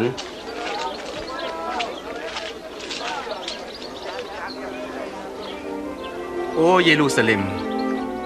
ถ้าจะหู้ถึงเรื่องเกี่ยวของกับสันติสุขแต่สิ่งเหล่านี้ได้บังไว้จากตาของเจ้าแล้วด้วยว่าเวลาจะมาถึงเจ้าเมื่อศัตรูของเจ้าจะคุดคู่อ้อมเจ้าและจะตั้นเจ้าไว้ทุกด้านและจะทำลายเจ้าและกำแพงนี้เขาจะทำลายเสียทั้งเจ้าและลูกของเจ้าศัตรูของเจ้าเขาจะบ่ให้ก้อนหินซ่อนทับกันไว้ภายในเจ้าเพราะเจ้าบ่ได้ฮู้จักเวลาของการทรงเยี่ยมยามเจ้า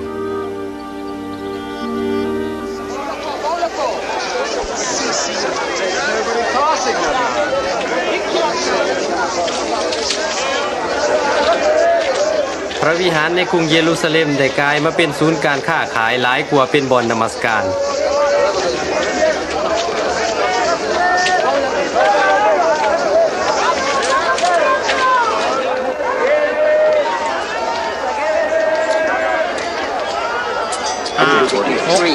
7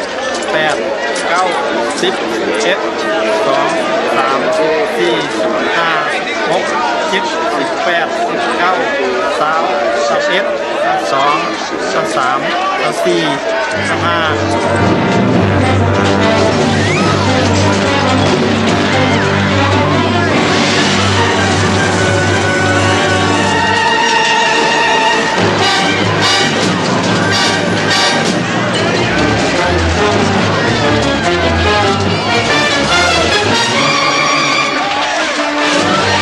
คำที่กล่าวว่าวิหารเป็นสถานที่ไหว้วอนแต่พวกท่านได้เหตุให้เป็นธรรมโจรเราได้ตีซัดต้องคอยหาแล้วเด้อดูแล้วแม่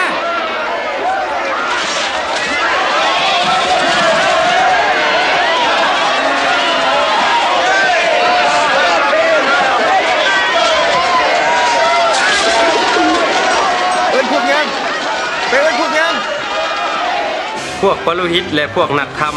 กับทั้งพลเมืองพยายามจะฆ่าพระองค์เพราะพลเมืองได้ประกาศยกพระองค์เป็นกษัตริย์ ข้าพเจ้าเข้าใจว่ามีหลายคนในยุคยอพระองค์เหมือนกษัตริย์แล้ว กษัตริย์ กษัตริย์พวกขอท่านโซฟินีและโจรพวกเขาได้เห็นเพิ่นเป็นแบบนี้มาก่อนพวกเขาได้พากันเหียบห้องแล้วก็พากันลืม ผู้ที่ติดตามเราได้เพิ่มขึ้นนับมือคนทั้งหลายก็ยกย่องเรา คิดว่าเราเป็นกษัตริย์ข้าพเจ้าขอเตือนท่านว่าถ้าหากชายคนนี้หากก่อความบ่สงบสุขอีกต่อไปข้าพเจ้าจะให้ท่านรับผิดชอบ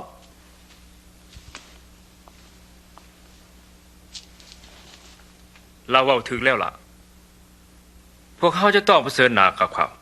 และได้มีพวกเฒ่าแก่พวกนักธรรมและพวกปรหิตตนใหญ่เพิ่มขึ้นเป็นปรปักษ์ต่อพระองค์บรรดาพลเมืองในท่ามกลางพวกยิวที่ติดตามพระองค์ก็เพิ่มหลายขึ้นเช่นเดียวกันกับพวกต่อต้านที่พระองค์ได้ทรงประนามเขาขณะที่อยู่ในวิหารนี้พระเยซูได้ทรงเห็นหญิงหมายที่ทุกข์ยากคนหนึ่งเอาเหรียญทองแดง2 อันปอนลงในตู้นั้นแล้วคือถวายหน่อยแท้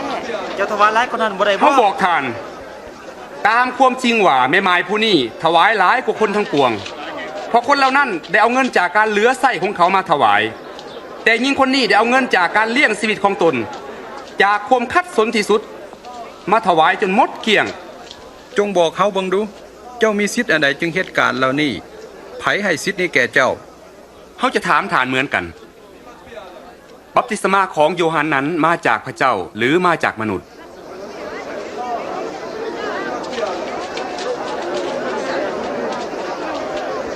เขาจะตอบเราว่าแนวใด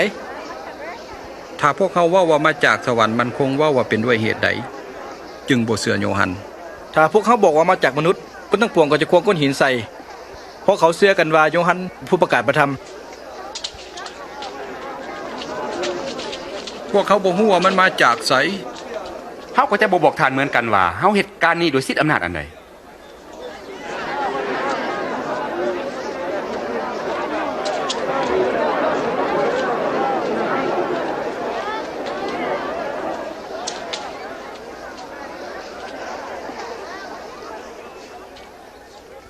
ยังมีชายคนหนึ่งเพิ่นได้เฮ็ดสวนองุ่นและได้มอบให้ชาวสวนเสา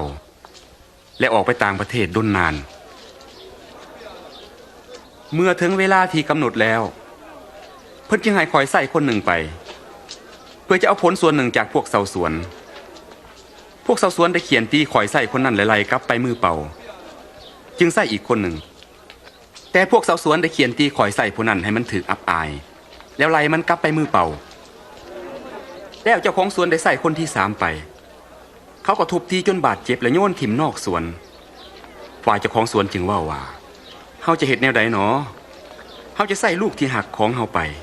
เพื่อบางทีเขาจะให้ความนับถือแต่เมื่อพวกชาวสวนเห็นลูกนั้นเขาก็ปรึกษากันว่า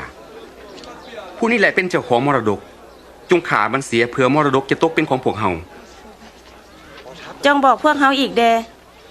เขาจึงถิ่มลูกนั้นออกนอกสวนและฆ่าเสียเหตุฉะนั้นเจ้าของสวนเพิ่นจะเฮ็ดอย่างใดน้อกับคนเหล่านั้นเพิ่นจะมาฆ่าคนเสาสวนเหล่านั้นเสียและจะเอาสวนองุ่นให้ผู้อื่นเสาเหตุฉะนั้นคำที่เขียนไว้ในพระคัมภีร์นั้นจะมีความหมายว่าอย่างใดหินที่นายสร้างถอดถิ่มจะกลายเป็นหินเสาอีกและถ้าผู้ใดล้มทับหินนั้นผู้นั้นจะต้องแตกหักไปและถ้าหินก่อนนั้นจะล้มทับผู้ใดผู้นั้นจะแหลกมุนไปอาจารย์เอ๋ยพวกเขาฮู้อยู่ว่าที่ฐานสั่งสอนนั้นถูกต้องและบ่เลือกนาผู้ใดแต่สั่งสอนความจริงของพระเจ้าต่อมนุษย์บอกพวกเขาดูการเชียร์ซวยแก่ไกซานั้นทานว่าสมควรหรือบ่สมควร ระวังเด้อเรากำลังจะหลอกพระองค์จงเอาเงินเหรียญหนึ่งมาเบิ่งดู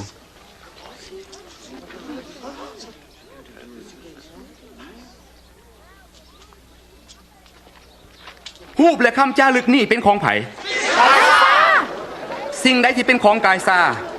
จงคืนให้แก่กายซาของพระเจ้าจงคืนถวายแด่พระเจ้าสำหรับเรื่องนี้เจ้าจะตอบว่าได้เมื่อถึงวันที่กินข้าวจีบ่มีเสื้อแป้งเป็นวันที่เขาต้องฆ่าลูกแกะสำหรับปัสคา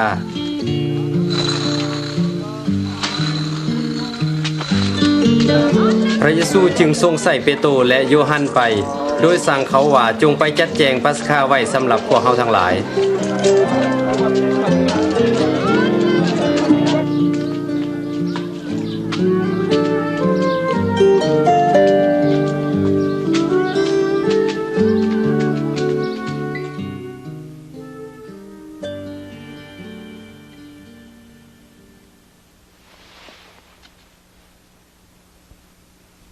ามีความปรารถนาที่จะกินปัสกานี้กับพวกทานก่อนเฮาจะทนทุกข์ทรมานเฮาบอกพวกทานว่าเฮาจะบ่กินปัสกานี้จักเถื่อจนกว่าความหมายปัสกานี้จะสำเร็จในสวรรค์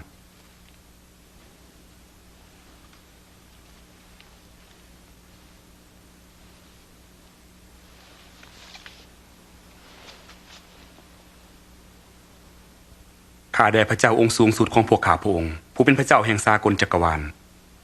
ผู้ทรงประทานผลองุ่นให้ออกมา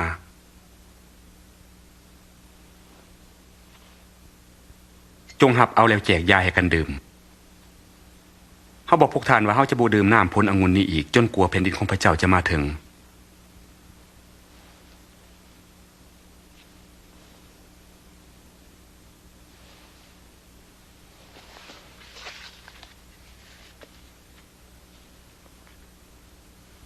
ข้าแด่พระเจ้าองค์สูงสุดของพวกข้าพระองค์พระเจ้าของสากลจักรวาลผู้ทรงประทานข้าวจีให้แก่โลก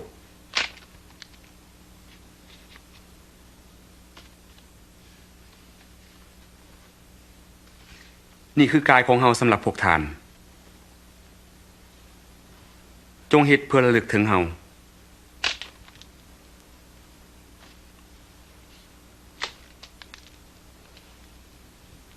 จอกนี่เป็นคำสัญญาใหม่ในเลือดของเฮาที่ถอกออกสำหรับท่านทั้งหลาย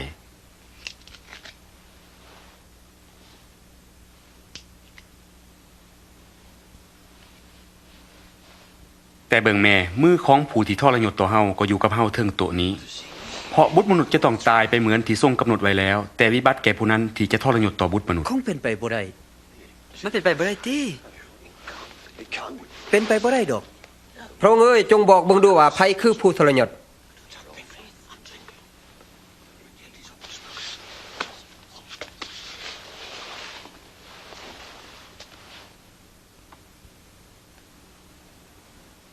พวกทานที่เป็นอ้ายให้กลายเป็นเหมือนน้องผู้เป็นนายให้เป็นผู้รับใช้ด้วยว่าแม่นผู้ใดเป็นผู้ใหญ่แม่นผู้ที่นั่งอยู่เทิงโต๊ะหรือผู้รับใช้บ่แม่นผู้ที่นั่งอยู่เทิงโต๊ะหรือแต่ฝ่ายเฮาอยู่ทำกลางพวกทานเหมือนผู้รับใช้ฝ่ายพวกทานเป็นผู้ที่ติดมันอยู่กับเฮาเวลาถูกทดลองและพระบิดาได้ทรงจัดแจงแผ่นดินไว้แก่เฮาอย่างใดเฮาก็จัดแจงแผ่นดินไว้สำหรับพวกทานอย่างนั้นเหมือนกันเพื่อพวกทานจะได้กินได้ดื่มในโต๊ะของเฮาในราชแผ่นดินของเฮาและเพื่อพวกทานจะพิพากษาพวกอิสราเอล12ตระกูลนั้นคันสั่นคงบ่มีไผทรยศพระองค์ซีโมนเอ้ยเบิ่งแม่ซาตานได้ขอเอาพวกทานไว้เพื่อจะได้ฟัดหอนเอาพวกทานเหมือนดังฟัดหอนเอาข้าวเปลือกนั้นแต่เฮาได้ไว้วอนสลับทานเพื่อข่มเสือของทานจะบ่ขาดฝ่ายทานเมื่อได้กลับคืนแล้วจงสู้แห้งของพี่น้องไว้อาจารย์เอ้ยข้าน้อยพร้อมแล้วที่จะไปติดคุกกับท่าน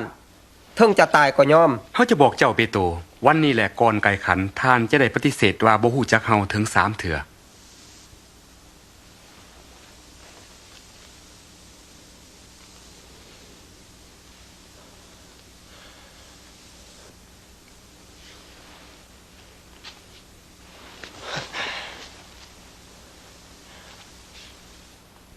เมื่อเฮาใส่พวกทานออกไปโดยบ่มีสิ่งของพวกทานขาดเคินสิ่งใด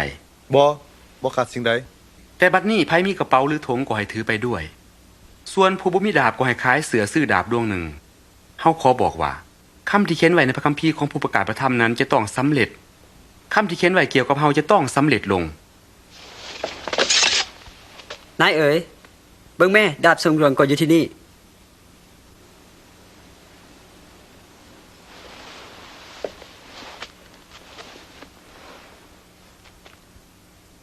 เท่านั้นพอแล้วบรรดาพวกปโลหิตและพวกเฒ่าแก่ได้มาประชุมกันเพื่อซอกหาทางที่จะจับพระเยซูเมื่อนั้นซาตานได้เข้าสิงอยู่ในจิตใจของยูดาห์อิสการิโยตหนึ่งในจำนวน12คนนั้น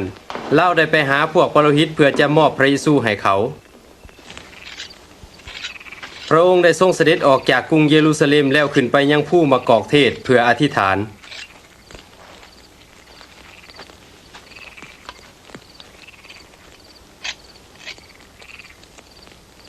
จงอ้อนวอนเพื่อจะบุกเขาในการทดลอง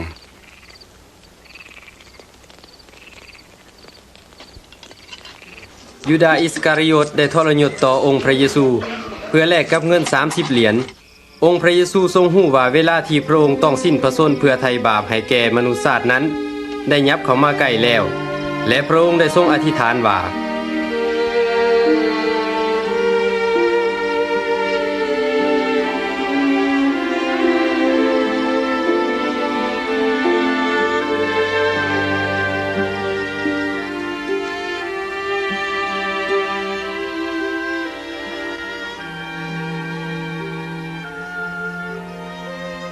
โอ้พระบิดา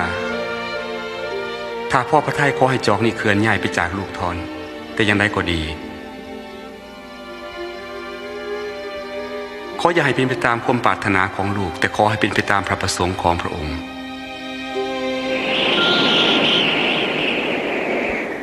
แล้วมีเทวดาตนหนึ่งจากสวรรค์มาปรากฏแก่พระองค์สู้กำลังพระองค์ขึ้นเพื่อของพระองค์เกิดเป็นเหมือนเลือดไหลหยาดลงดินเป็นเม็ดใหญ่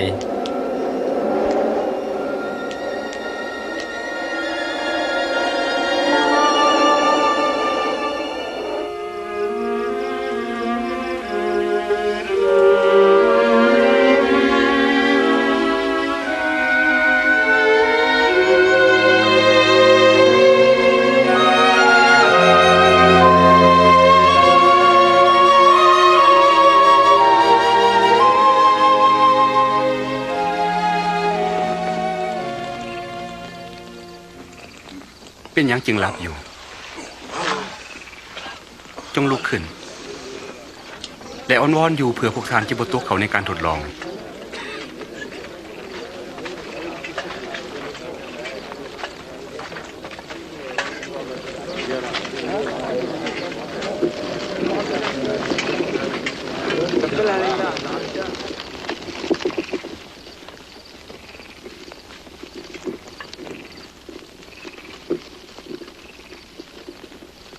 ยูดาห์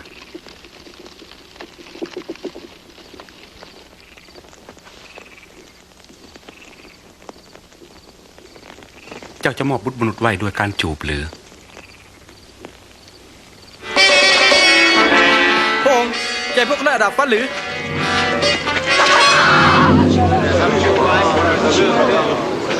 อีบ้าอย่ามันรอด อย่าเห็นอีกเลย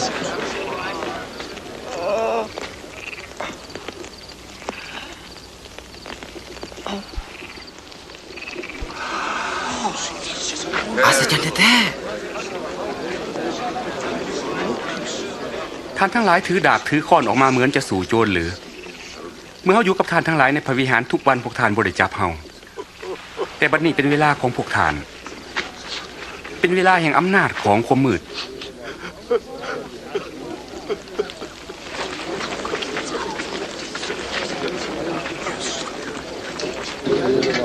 จับมันแม่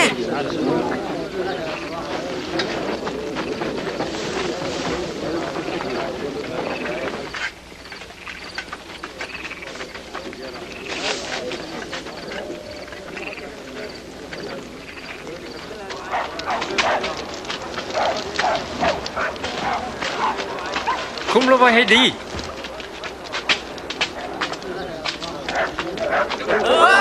ฝ่ายทหารที่ได้คุ้มพระองค์ก็ได้เยาะเย้ยและกล่าวคำหยาบซ่าต่อพระองค์ นี่คือเสือคุ้มที่กษัตริย์ใส่ บอกมามึงดูว่ามันยังจะเกิดขึ้น เจ้าจะสอนพระองค์คนหรือพระราชา คนนี้แหละเคยอยู่กับพระเยซู นางเอ้ยคนผู้นั้นคอยบ่ฮู้จักเลย เคยเห็นพวกเขาอยู่น้ำกัน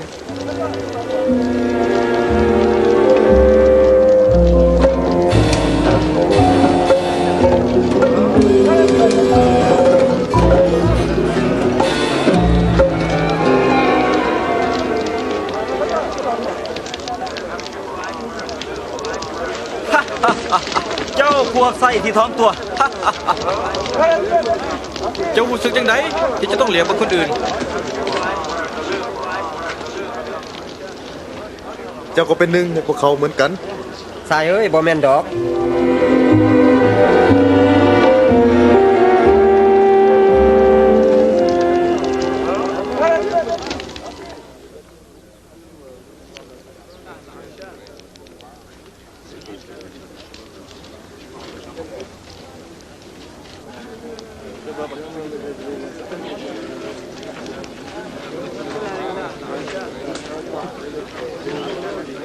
แม้แท้แล้วชายผู้นี้เคยอยู่กับพระเยซูลาเป็นไทคาลิเลเหมือนกัน โยงนีสา เรื่องที่เจ้าเว้านั่นค่อยบ่ฮู้จักหยังเลยห่วย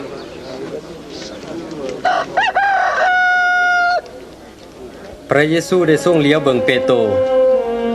แล้วเปโตรก็ระลึกถึงคำที่พระองค์ทรงกล่าวแก่ตนว่าวันนี้ก่อนไก่ขันท่านจะปฏิเสธเฮาถึง3 เถื่อ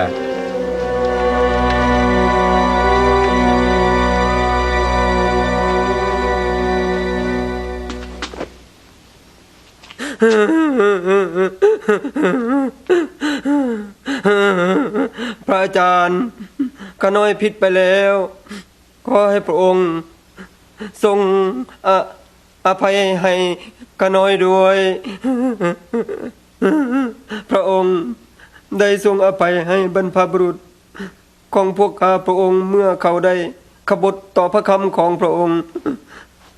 ถึงแม้นพระองค์จะให้เขาแต่พระองค์ก็บ่ได้ทำลายเขาย้อนว่าพระองค์ทรงหักเขาและย้อนพันธสัญญาของพระองค์และเพื่อเห็นแก่ความสัตย์ซื่อที่พระองค์ทรงมีอยู่พระองค์ก็ทรงไว้ชีวิตแก่เขา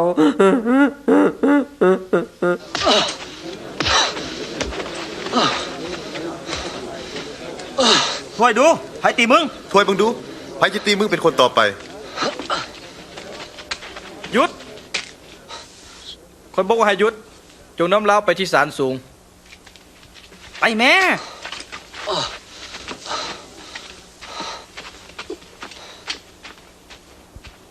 ปโลหิตตนใหญ่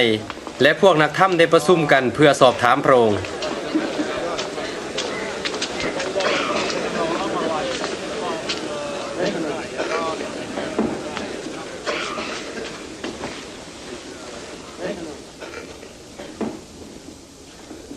บอกพวกเขาดู เจ้าเป็นพระเมสสิยาจริงหรือ ถึงเขาจะบอกท่านก็จะบ่เสือเฮาและถึงแม้นว่าเฮาจะถามท่านพวกท่านก็จะบ่ตอบเฮาจักคำ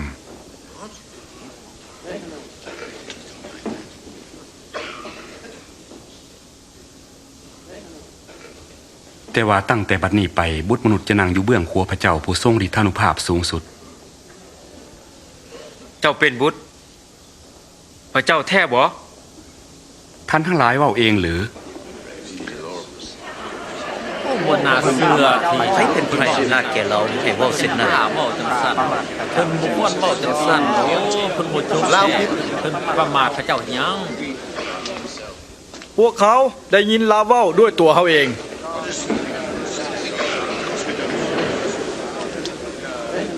พวกเขาจะนำมันไปหาปิลาต เอาไปโลดไป แม่นแล้วไปเอามันไป ไปพิลาเอาไปโหลดซะไปซะอย่าซุกเอาไว้เอาไปเลย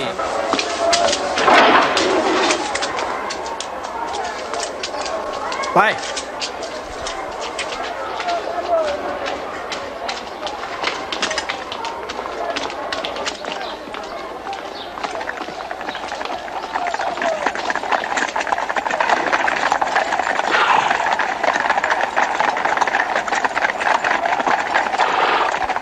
แล้วพวกทหารได้พาพระเยซูไปหาปิลาตผู้ซึ่งเป็นตัวแทนของโรมันคนเดียวที่พิพากษาคนเป็นจำนวนหลายพันมาแล้ว พวกท่านพากันมาเฮ็ดหยังแต่เช้ามืดถึงขนาดนี้ คนนี้กำลังสักส่วนชนชาติของเขาให้เฮ็ดผิด ลาวด้วยยกพลเมืองให้แตกตื่นขึ้นในที่ต่าง เราจะต้องถึงโทษด้วยวิธีใด ๆขามันทิพย์ เฮาบ่เห็นความผิดในทานผู้นี้เลยจักประการ พวกเขาพบคนนี้ชักชวนคนทั้งหลายให้เหตุผิดบ่ให้เสียสวยอ้างตัวเองว่าเป็นเมสสิอาเป็นกษัตริย์ กษัตริย์สันวะ เจ้าเป็นกษัตริย์ของสัตว์อยู่หรือ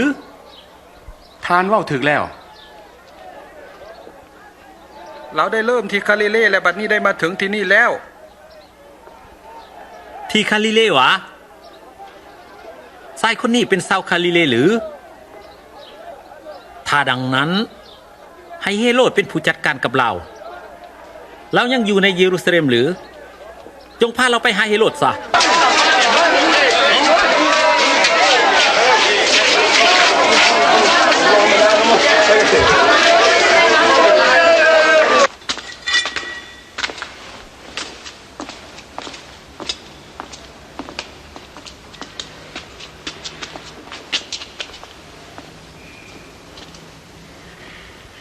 เจ้าบอกว่าเจ้าเป็นไผเกาะ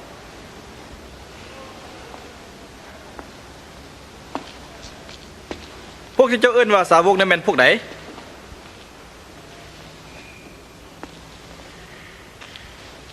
มีคนกล่าวกันว่าเจ้าเฮ็ดการอัศจรรย์ได้หลายอย่าง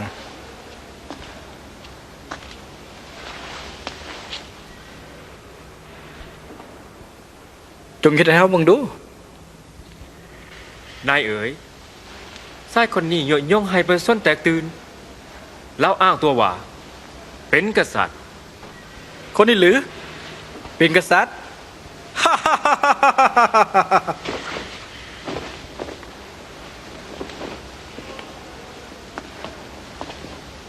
ข้าแต่พระราชาเบิ่งสง่างามดี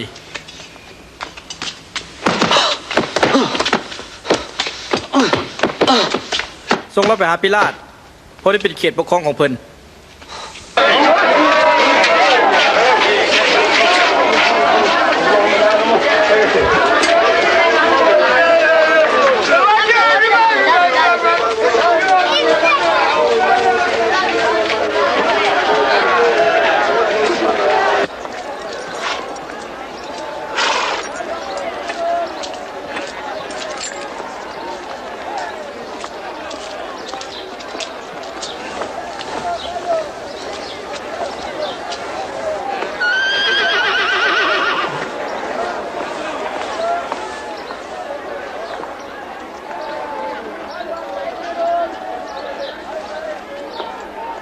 ชายคนนี้บ่ได้กระทำผิดหยังที่จะต้องมีโทษถึงตาย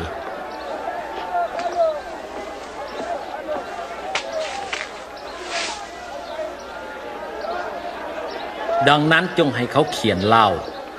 แล้วจงปล่อยเราไปซะในเทศกาลนี้ท่านจะต้องปล่อยนักโทษคนหนึ่งให้แก่พวกเฮาจงปล่อยบาราบาให้พวกเฮาแม่แล้วและฆ่าคนนี้เสียจงปล่อยบาราบาให้พวกเขาจงฆ่ามันเสียแม่แล้วจงฆ่ามันเสียเจ้าจงเขียนเล่าด้วยนี่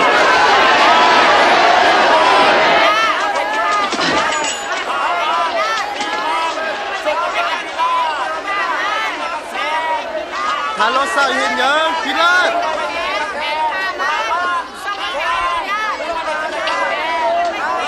เขียนไปได้ยังเพิ่นเป็นบ่คิด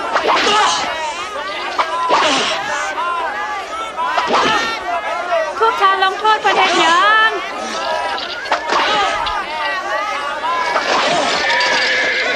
จงปล่อยพระองค์ไปพระองค์คือพระเมสสิยา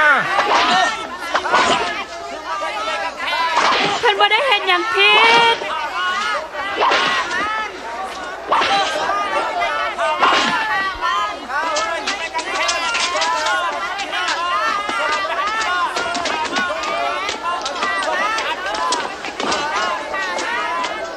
ยกเราขึ้นแต่พวกเขายังได้พากันห้องด้วยเสียงดังว่าให้ครึ่งพระเยซูที่ไม่กางแขนดังนั้นปิลาตจึงได้ตัดสินใจให้เป็นไปตามความขอห้องของเขาคือให้พระเยซูรับโทษในความตายและให้ปล่อยบาราบานักโทษฆ่าคนที่ขังอยู่ในคุกให้แก่เขาและได้มอบพระเยซูให้เขาประหารตามที่เขาต้องการถอยไปถอยออกไปห่างออกห่างไปจากเราถอยไปถอยไปถอยห่างออกไปหลีกทางแน่ยักออกไปเจ้าหลีกทางไปจงพากันยักออกไปซะลุกขึ้น ลุกขึ้น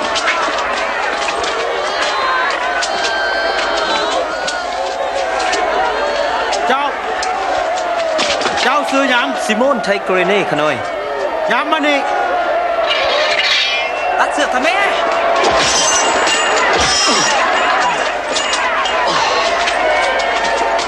เจ้าแบกมันไปใหญ่ไปถ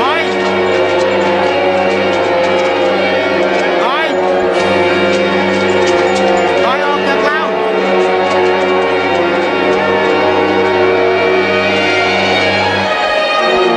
เดินไปอย่าทางไปบนนั้น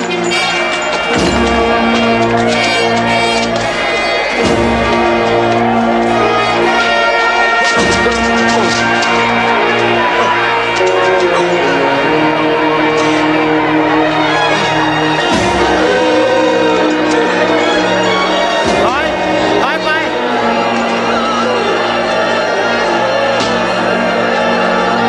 ถอยไป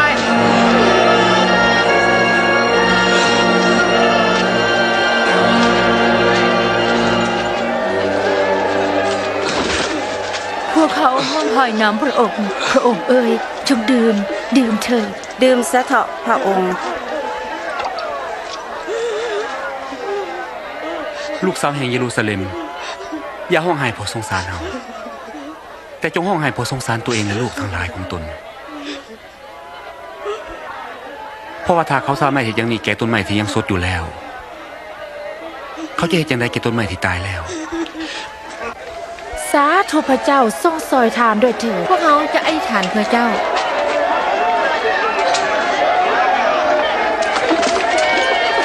ยังลงมานี่ไว้แดงวันนี้จะไปซะไปยังต่อไปไว้แดงไปไว้เดี๋ยวนี้ไว้แดงยังไปเดี๋ยวนี้ยังไปวันนี้จะไปก่อนไปเดี๋ยวนี้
โอ้พระบิดา ขอยกโทษให้แก่เขา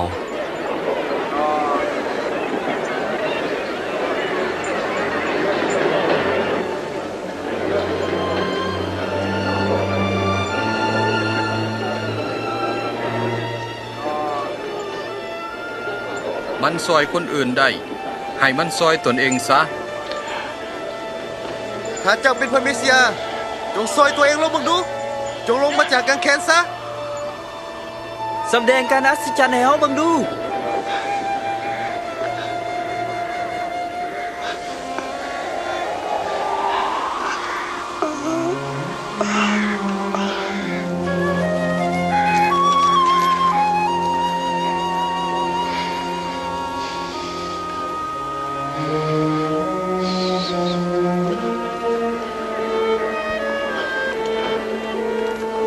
แล้วองค์พระเยซูคริสต์ก็ได้ถือครึ่งไว้ระหว่างผู้ให้2 คน เพื่อให้พระธรรมที่ได้กล่าวไว้โดยผู้ประกาศพระธรรมเมื่อหลายร้อยปีผ่านมานั้นสำเร็จ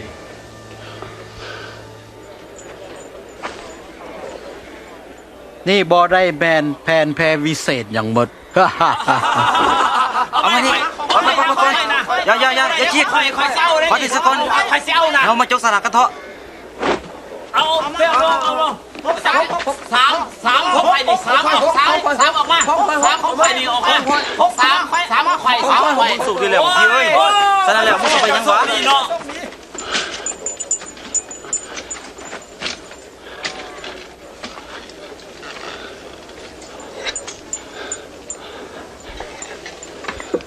และมีคำเขียนไว้เทิงพระองค์ว่า ผู้นี้คือกษัตริย์ของศาสตร์ยิว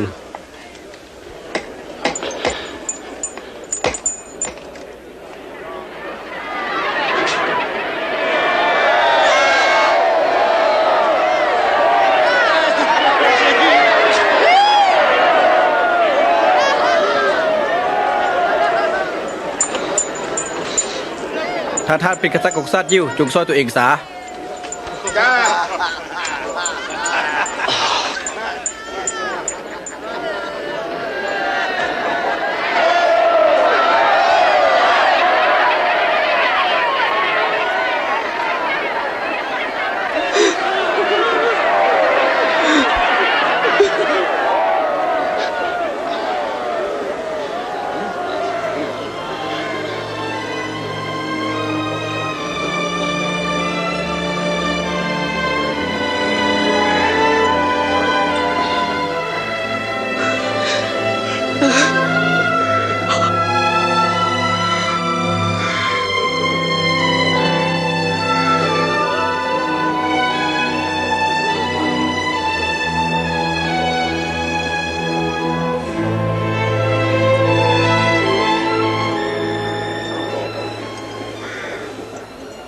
ท่านเป็นพระเมสสิยาหรือจงซอยตัวเองกับซอยเฮาพลด้วย ตัววิญญาณพระเจ้าหรือพระองค์ได้ทรงรับโทษเหมือนกันกับโตแต่เพิ่นบ่ได้เฮ็ดผิดอันใด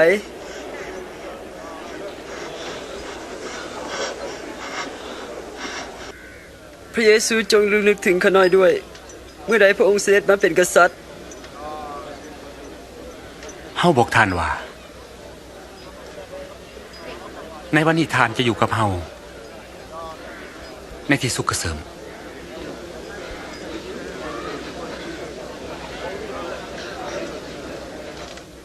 พอประมาณเที่ยงวัน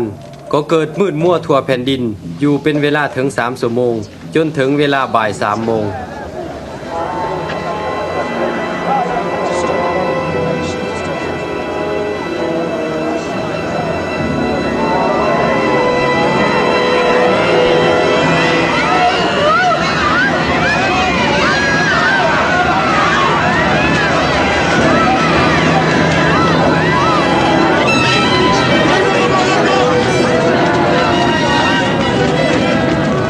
และพระกั้งในพระวิหารก็ถูกทรงจีเคืองกลาง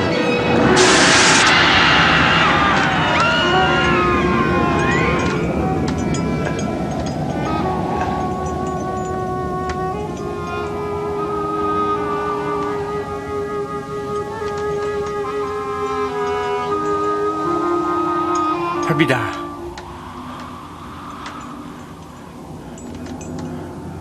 ลูกฝากจิตวิญญาณไว้ในพระหัตถ์ ของพระองค์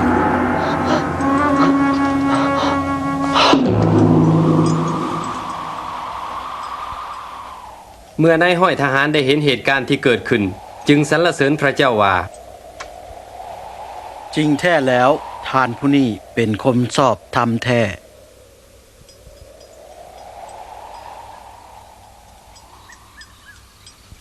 มีชายคนหนึ่งชื่อโยเซฟเป็นสมาชิกแห่งศาลสูงสุดท่านเป็นคนดีและสัตย์ซื่อท่านบ่ได้เห็นดีตามมติและการเหตุของเขา จึงเข้าไปหาปีลาตขอเอาประสบพระเยซูเพื่อไปบรรจุไว้ในอุโมงค์ก่อนวันสะบาโตและวันจัดเตรียมจะมาถึง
จงอภัยให้พวกเขาด้วย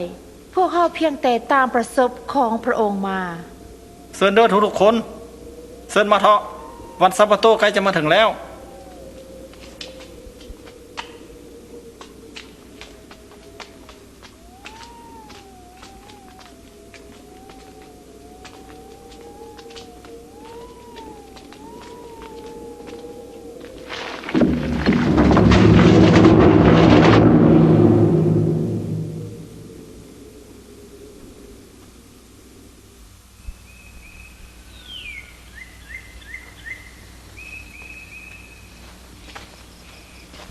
แต่หุงเศร้าของวันอาทิตย์นั้น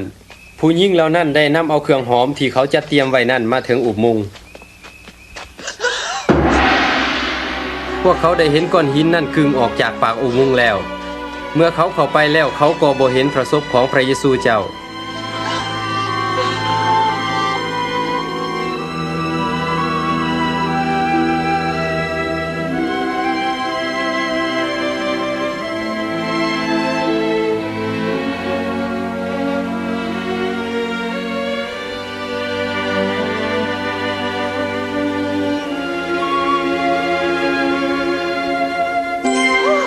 เป็นด้วยเหตุใดพวกนางจึงซอกหาคนเป็นในหมู่คนตาย พระองค์บ่ได้อยู่ที่นี่แต่เป็นคืนมาแล้ว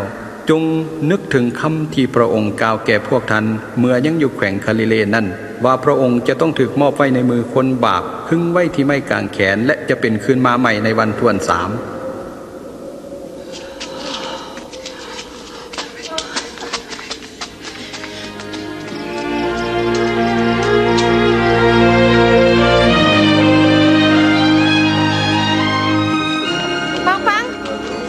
นั่นได้กี้ออกแล้วเมื่อพวกเขาเข้าไปพระศพของพระองค์ก็ว่าได้อยู่ที่นั่นแล้วพระศพของพระองค์หายไปและมีชาย2 คนได้ปรากฏแก่เฮาเทวดานั่นนุ่งเครื่องเหลื่อมเหมือนดังตะเวนได้เว้ากับพวกเฮาว่าพวกนางซอกหาคนเป็นในหมู่คนตายเฮ็ดหยังนี่เป็นเรื่องจริงจงเสือพวกเขาจงเสือพวกเขาเถิดพวกเขาเห็นกับตาจงไปเบิ่งด้วยตนเองเถินอุโมงค์ได้ว่างเปล่าแล้วพระเยซูก็หายไปเปโตรจงเสือพวกเขาเถอะ พ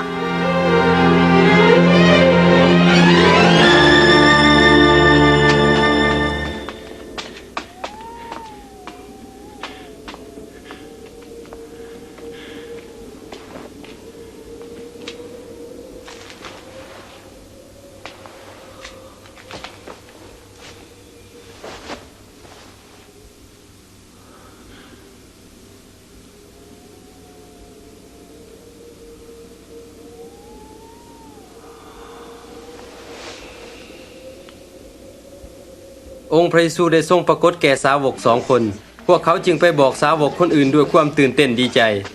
พระเยซูเป็นคืนมาแล้ว พระองค์ได้ทรงปรากฏแก่ซิโมน พวกเขาจึงพงบ่ได้ เมื่ออยู่ตามทาง หลังจากพระองค์หาเขากี่แล้วพวกเขาก็ฮู้จักพระองค์ ที่เอมาอูดประหลาดแท้พระองค์ไปที่นั่น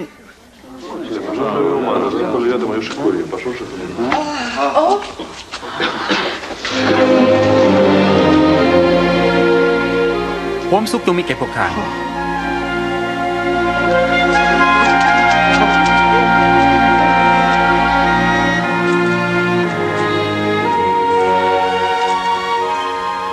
พวกท่านวุ่นวายเหตุหยังเหตุใดความสงบสนเทจึงเกิดขึ้นในใจพวกท่าน จงเบิ่งมือและตีนของเฮาจงเอามือมาค้ำเบิ่งข้างของเฮาจงเบิ่งว่าแม่นเฮาเองเพราะว่าผีบ่มีเนื้อบ่มีกระดูกเหมือนกับเฮามีอยู่นี้นี่แหละคือถ้อยคำของเฮาซึ่งบอกพวกเจ้าเมื่อเฮายังอยู่กับพวกเจ้าทุกๆอย่างที่เขียนไว้เกี่ยวกับเรื่องของเฮาในธรรมบัญญัติของโมเสสและคำทำนวยในบทเพลงสรรเสริญจะต้องเกิดขึ้นซึ่งมีคำเขียนไว้ดังนี้ว่าพระคริสต์จะต้องทนทุกข์ทรมานแต่จะทรงคืนมาจากตายในวันที่3และจะต้องประกาศทั่วไปทุกประเทศในพระนามของพระองค์ให้เขาถิ่มเจ้าเขาเอาใจใหม่และรับการยกโทษบาปเริ่มจากกรุงเยรูซาเล็มพวกท่านจะเป็นพยานในเรื่องนี้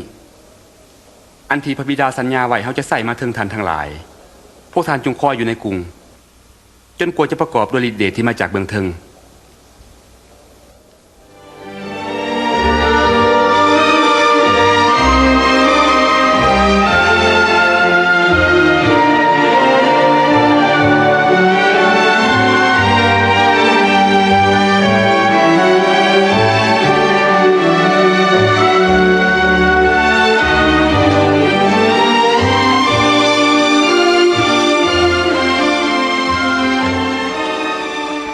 ขอพระเจ้าทรงอวยพรทานอำนาจทั้งหมดในสวรรค์และที่แผ่นดินโลกก็ดีทรงมอบให้แก่เฮาแล้วเหตุฉะนั้นพวกท่านจงไปจงเฮ็ดให้คนทุกชาติเป็นลูกศิษย์ให้เขารับบัพติศมาในพระนามแห่งพระบิดาพระบุตรและพระวิญญาณบริสุทธิ์สั่งสอนเขาให้ถือรักษาสิ่งสารพัดซึ่งเฮาได้สั่งพวกเจ้าไว้แล้วนั้นนี่แหละเฮาจะอยู่กับท่านทั้งหลายทุกๆวันจนหมดกาลAmen.